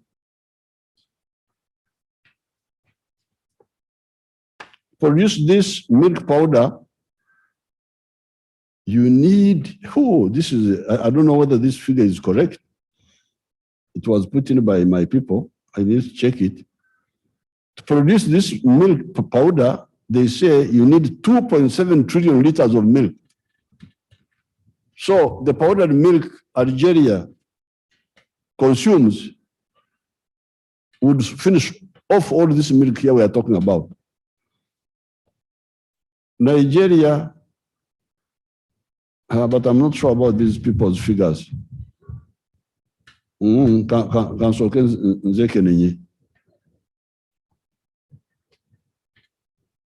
many, but anyway, the point is that Algeria and Nigeria consume a lot of powdered milk, and to produce powdered milk, you need a lot of liquid milk. And we produce a lot of powdered milk here. So these people could buy this milk. With many of Uganda's products, there is a global market, but we must solve the issues of safety. I will not talk of quality because our agricultural products are the best quality in the world. In terms of quality, they are the best. When we had this inauguration here, I met delegations at Munyonyo. And as part of my diplomatic protocol, I would have my menvu, the kabaragala, the small sweet banana, and bogoya. People like those products. They like bogoya. They like this small sweet banana, kabaragala. They like the pineapple of Uganda is among the best. The millet, the milk, they are the best quality. The problem is the mishandling by our producers who are not well sensitized. I've been telling the world what you know, the huge surpluses of so many products as a consequence of the limited waking up of sections of our people. Only a very small number of people have woken up to produce for the market. Yet, this is a mere ndozo. Ndozo is when you jaribu, ini jaribu to make people taste. If you take beef, dairy sector, for instance, the beef and dairy sector, for instance, the big increase in the milk production is in spite of still using the free-range method. We are still using free-range, cows roaming around, where cattle are sent to the bush or farm to graze when the farm is bush cleared. In this method, the stocking ratio is only 1.5 cattle per acre per annum. So in a square mile, you will have like 300 cows in a square mile. Some years ago, I went to Israel and saw 1,000 Frisian cows in 1 acre. I was with Mama here. We saw those cows, 1,000 Frisians just being fed in 1 acre. Recently, I met somebody from the UAE, from the United Arab Emirates, who told me that their company has a herd of 18,000 heads of cattle in 250 acres. Here, in the whole square mile, we find we have got just 300 cows. We should systematically, therefore, shift to zero grazing. If you talk to Dr. Demoon, the commissioner of veterinary, she will tell you that when you grow the grass in the farm and you cut it and you feed the cows zero grazing instead of them going to feed, you'll be able to look after 8 Frisian cows in 1 acre in a year. So if you have got 10 acres, you can actually look after 80 cows in a year, Frisians. So therefore, with our 18 million heads of cattle, 1/3 of which would be milking at any one time, each giving 20 liters, the total production will be 44 billion liters of milk in a year. The same for bananas. While the rural farmers have been producing 5 tons of bananas per hectare per year, Dr. Muranga at Nyarizinga in Bushenyi has got to 53 tons per hectare per annum. And I hear that in Brazil, they go up to 80 tons per hectare per annum. This increased production is partly due to irrigation, fertilizers, etc. This is why, in my inauguration speech, I emphasized the question of the market for products, for Ugandan products. If the Ugandans wake up, all of them. Again, to remind everybody, the answers are 4 on the issue of the market.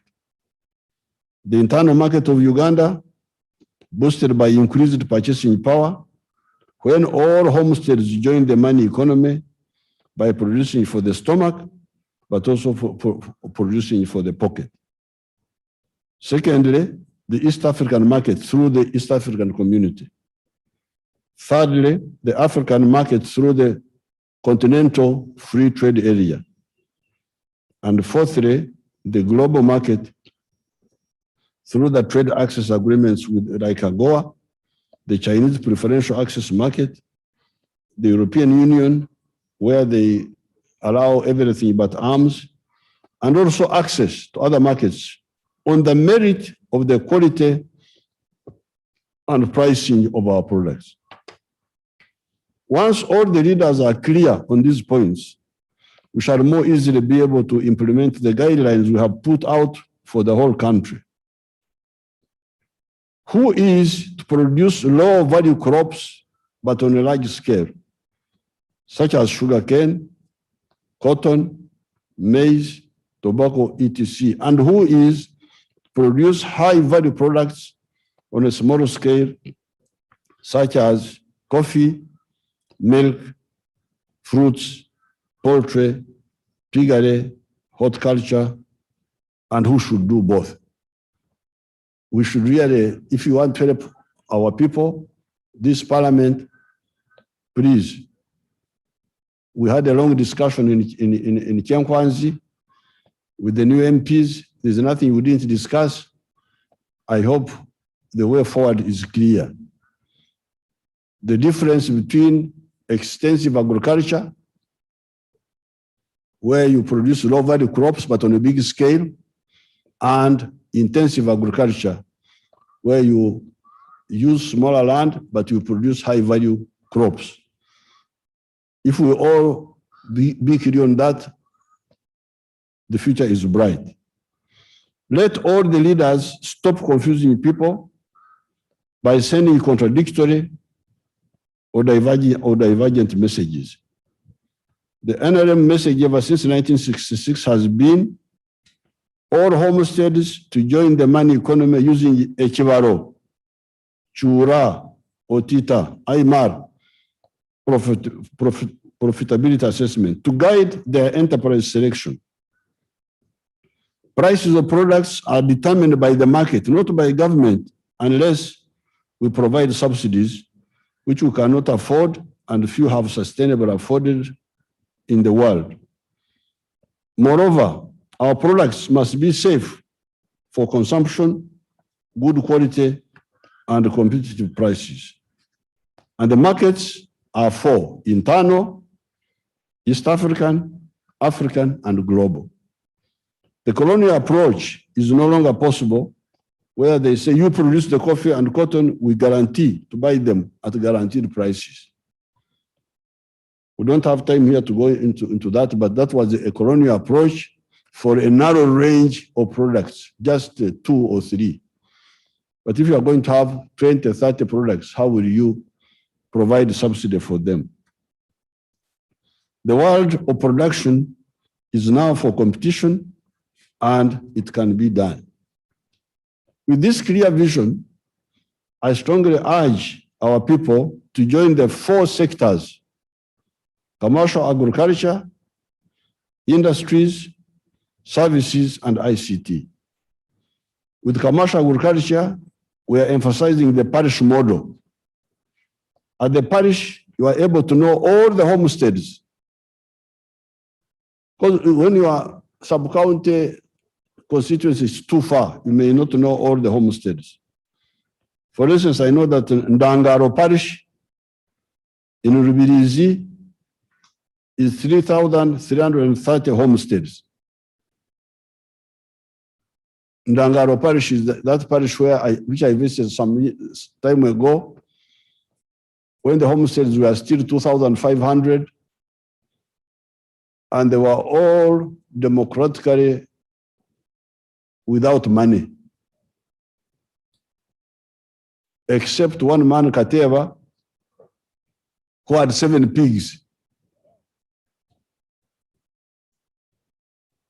And when I asked those people, I said, how did Kateva get 7 pigs? They said, even his father was a rich man.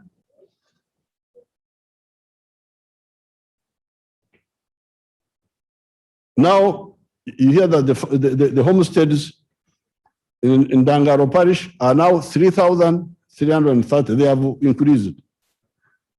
Ruengaju is in Kabarole. The homesteads are 3,196. But these ones are doing very well. The ones of Ruengaju are a model.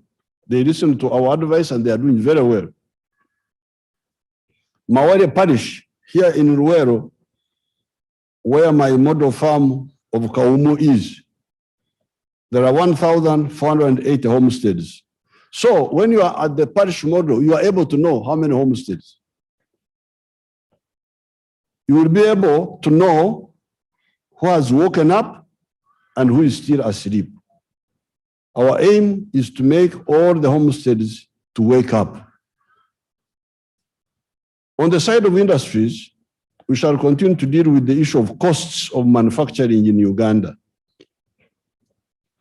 The cost pushers are 3. The cost of money, interest rates of the exploitative commercial banks. These commercial banks are really suckers. You see,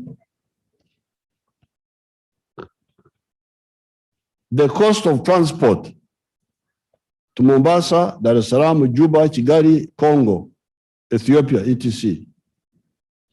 The cost of electricity.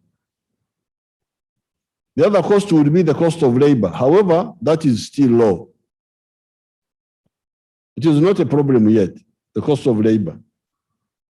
Ugandans should be informed that with our fraternal states of East Africa, we are handling the issue of transport costs. By road, a 20-foot container costs US dollars 1,900. And a 40-foot container costs US dollars 3,200 to Mombasa and vice versa by road. Yet by rail, it is $1,400 for a 20-foot container. So instead of 1,900 road, you save $500. It is 1,400 by rail. And for the 40-foot container, it is 1,900 instead of 3,200. So you save almost half of that money. So hence, in addition to our long-term goal of building a modern standard gauge railway, we are together with Kenya. We are continuing with our plan to build the modern standard gauge high-speed railway. But at the same time with Kenya, we are rehabilitating the meter gauge railway, the old railway, for immediate use.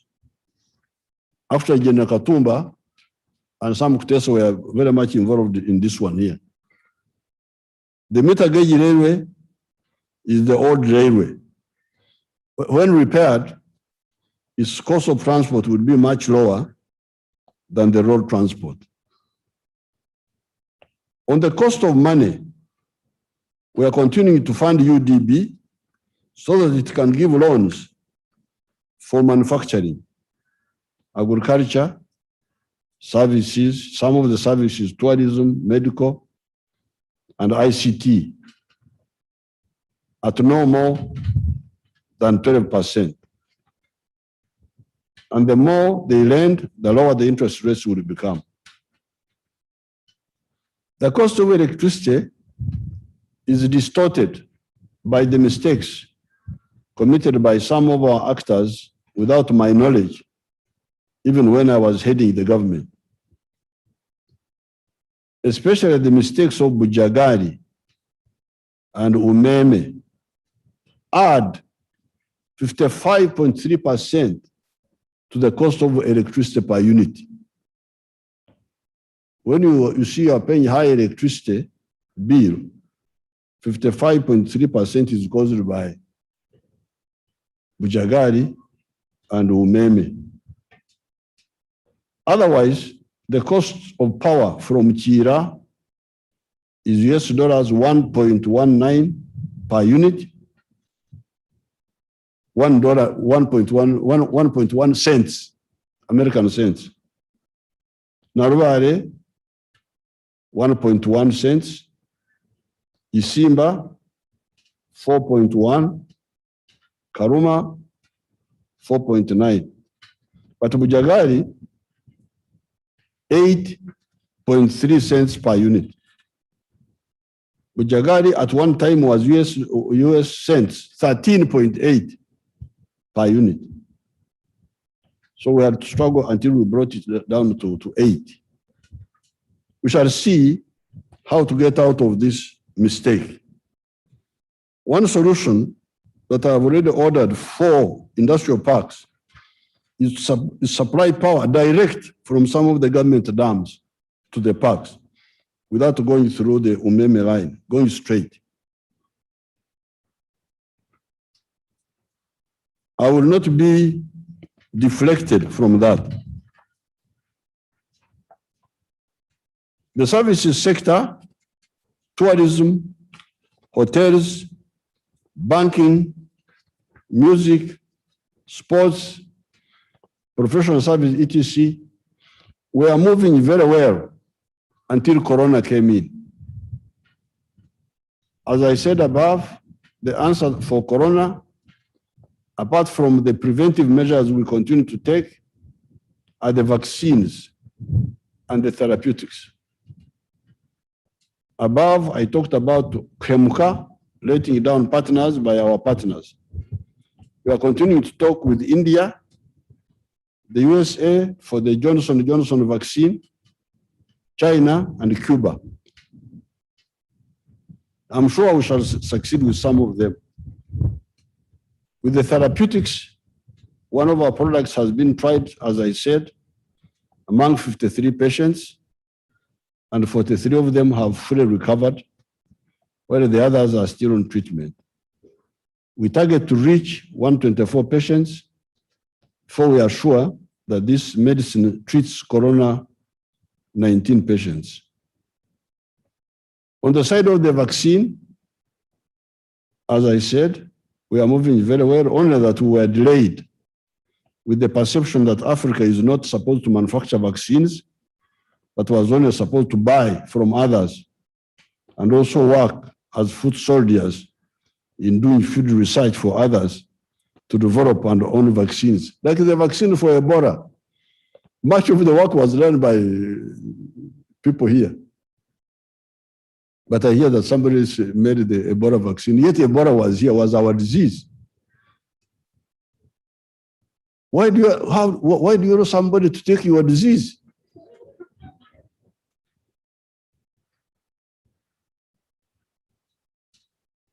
I have been having some discussion with Professor Ponciano, the man of the virus. Please, I don't want to continue like this. Ebola is our disease. If it is my disease, I must benefit from it. Huh? How does somebody come and develop a vaccine? You are here, what are you doing? Huh?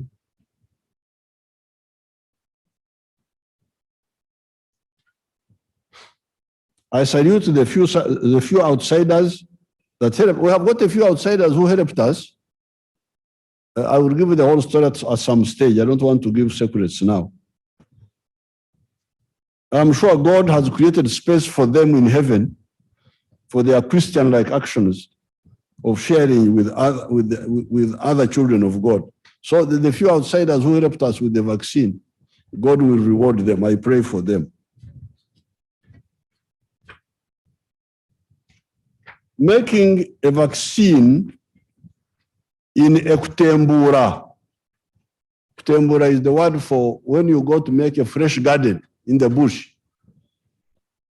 Starting a new garden from the bush involves 9 or 8 phases if WHO allows you to skip one phase. Our researchers are now entering stage 4. I congratulate them. We hope to get to stage 8 by November 2021. I can assure Uganda that by the end of 2021, we shall no longer be waiting for outsiders to rescue us from HOREZO, from mass death. We just here die until foreigners come. Bambi, Africans are dying, let's help them. It's really not, I don't want to be part of such a group. By controlling Corona, our services will resurrect. Before the Corona, we were earning 1.5 billion from tourism alone. Since some decades ago, I've been urging our people in the ICT sector to take advantage of the BPO business in the world. Since many of our children speak Kampala parents English, you know, the 20 and the other one, they can, through the internet, do jobs for companies in the USA, Canada, etc., such as call center services for utilities, hospitals, auditing accounts from here and be paid. India is earning US dollars 191 billion per year from this business of BPOs and employing 1.1 million young people. The ICT has been unserious in relation to this sector. Therefore, again, honorable members of parliament, the four sectors are commercial agriculture, industries, services, and ICT. Given the correct policies of the NRM right from 1986, in spite of obstacles erected by those who do not understand our strategy, the economy has grown, as I said at the beginning of this speech, from US dollars 1.3 billion to US dollars 40 billion. That is 31 times bigger. The economy now is 31 times bigger than it was in 1986. This is if you use the foreign exchange method. If you use the PPP method, the purchasing power parity method, it is US dollars 114 billion. By 2026, the economy is estimated to be US dollars 69 billion if you use the foreign exchange method, or 193 billion by the PPP method. I am, however, nor have I ever been satisfied by this level of performance. Some companies in the USA have annual turnovers of US dollars in billions. You can take examples of the following as indicated in the table. There's one company in the US called Walmart. It's a retail company. Its business turnover each year is 560 billion. 560 billion, Walmart. Here we are talking economy of the whole country, 40 billion. A company in the US is 560 billion. Another company called Amazon, 387 billion. This Walmart is employing 2.2 million people. And Amazon is employing 1.2 million people. Another one called Apple, 275 billion. CVC Health, another healthcare group, 270 billion. ExxonMobil Petroleum, 265 billion. United Health Group, healthcare, 257 billion. Berkshire Hathaway, a conglomerate, I don't know what that one is, 255 billion. McKesson Corporation, healthcare, 215 billion. Amerisource, Bargain, pharmaceutical industry, $190 billion. This is $190 billion. So for us to sit here, how and why should a company have a size of business that is bigger than the economy of a whole country? The combined GDP of East Africa is 440 billion.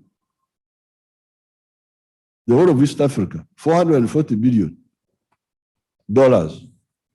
One company in the US called Walmart, 560 billion.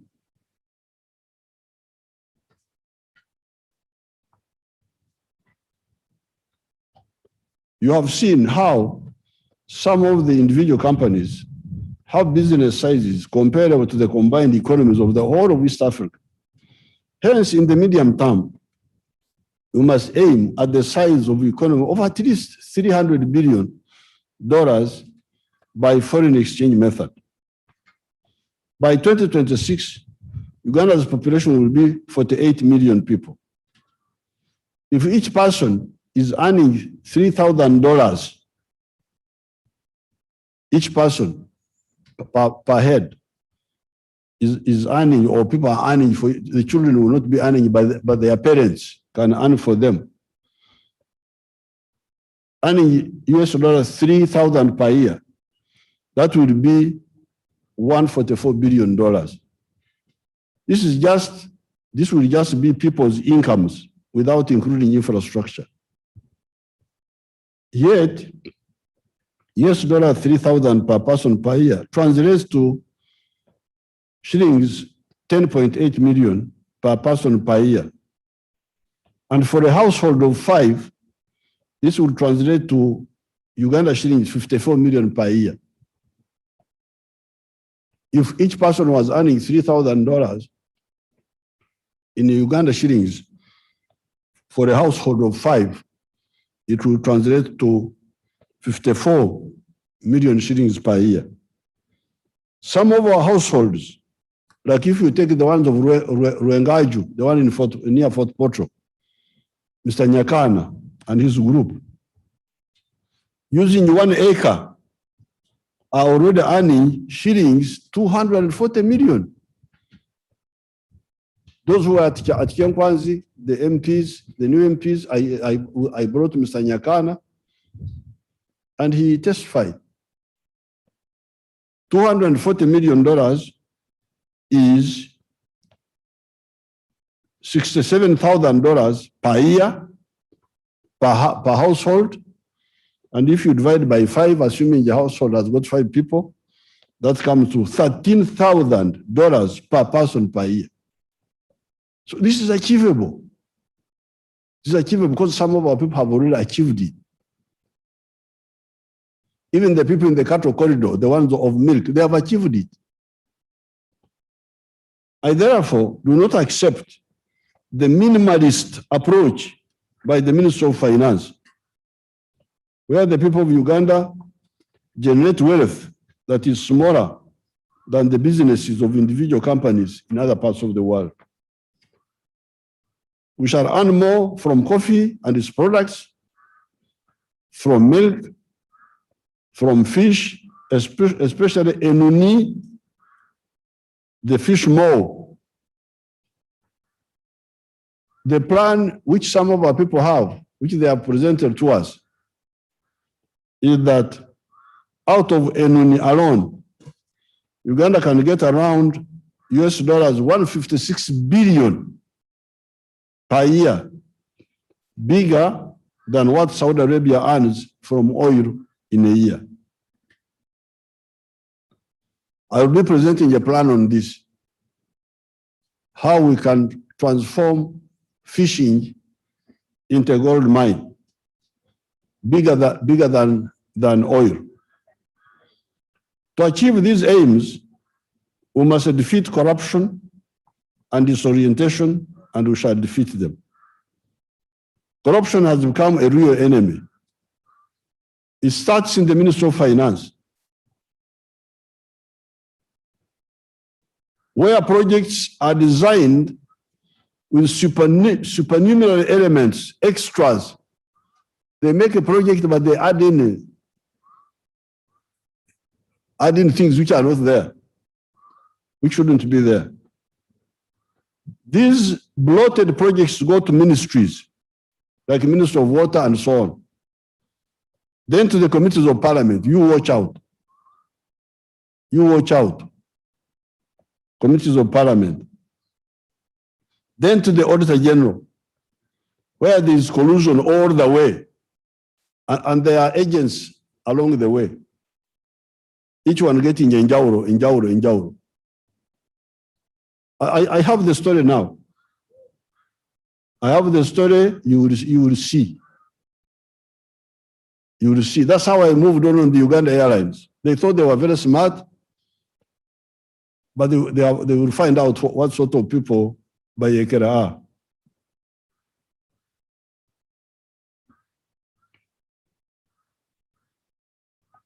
What the corrupt fraternity did not factor in their chibaro of corruption and criminality was the large number of the young people the NRM has trained over the years. Many of them coming from the middle class, where they do not have the pressure of home poverty. So we are beginning to have now young Ugandans who are from the rich families. This is a structural change, because these are children who don't have pressure of poverty from home. And you will see how they will help us to fight this corruption. I've been discussing with my children who are now senior adults. They are no longer children. They don't want me to say their age, but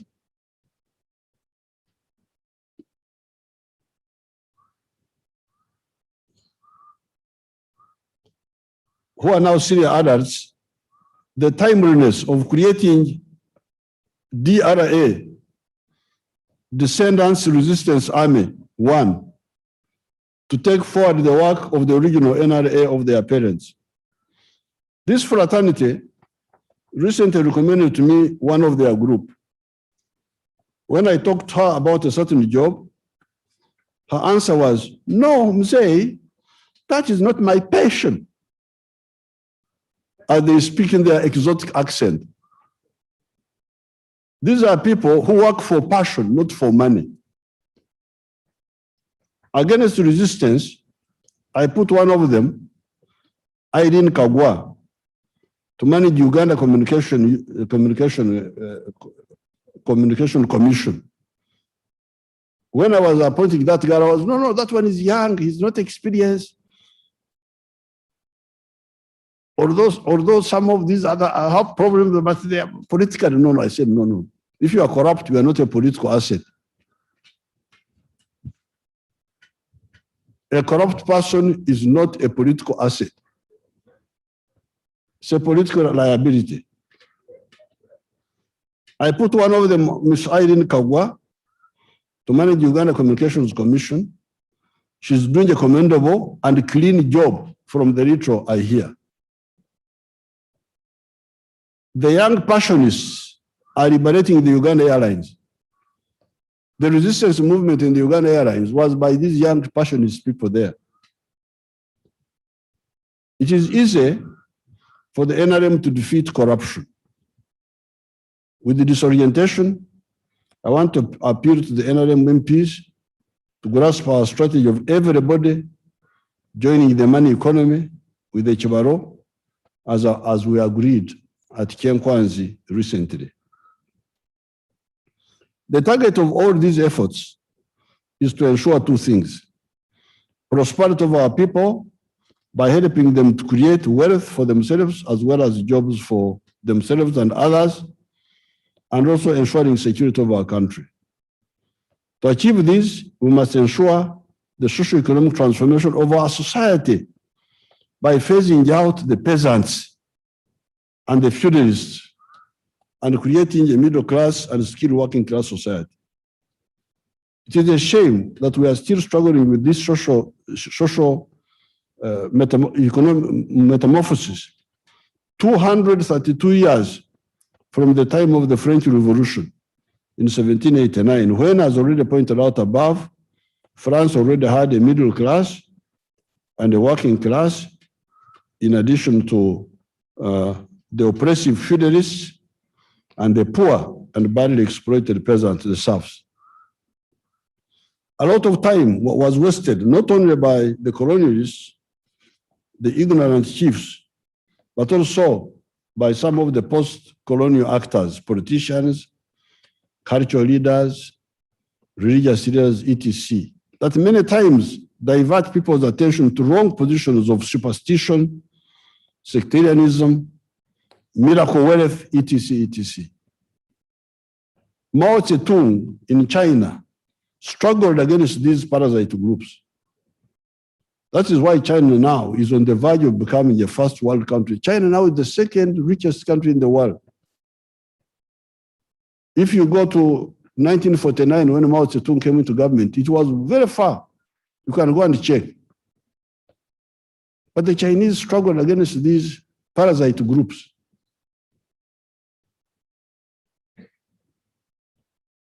Ever since 1986, if you leave out the other years of struggle, the NRM has been insisting on 4 stimuli to cause this socio-economic transformation. These are education for all. I spoke about that the other day on the inauguration here. Everybody joining the money economy away from the pre-capitalist practice of primitive self-sufficiency of Okore Chida Kionka. 3, private sector-led growth to attract actors that are already part of the money economy in big numbers.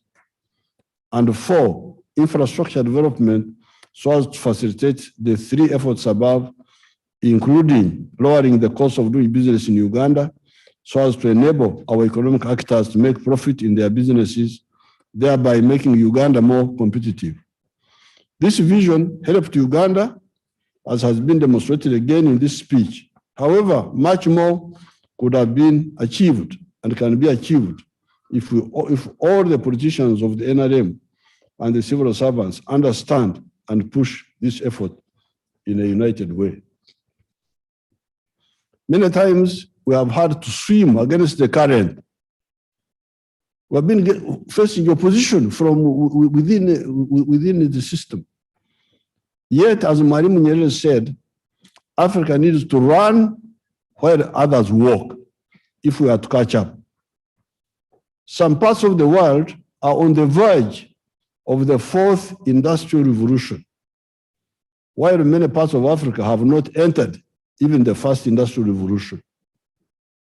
The 4th industrial revolution is the phenomenon of intelligent machines that can replace man in the workplace, such as factories.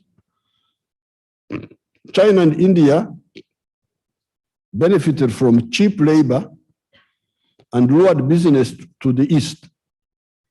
That migration of factories and businesses in search of cheap labor forced the other societies to look for cheap labor that avoids expensive human beings that were demanding high wages using the trade unions, the labor movement.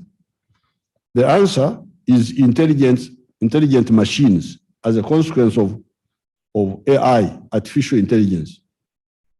This is what is being referred to as the 4th industrial revolution. The 1st industrial revolution was mechanization, was the use of steam power operating machines instead of the manually operated enyondo, the hammer.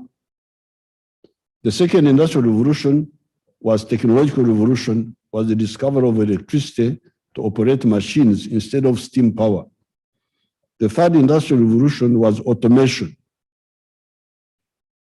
We are now entering the 4th industrial revolution of intelligent machines. Uganda and the NRM will not miss the bus of history again. That's what I'm here to appeal to you. Finally,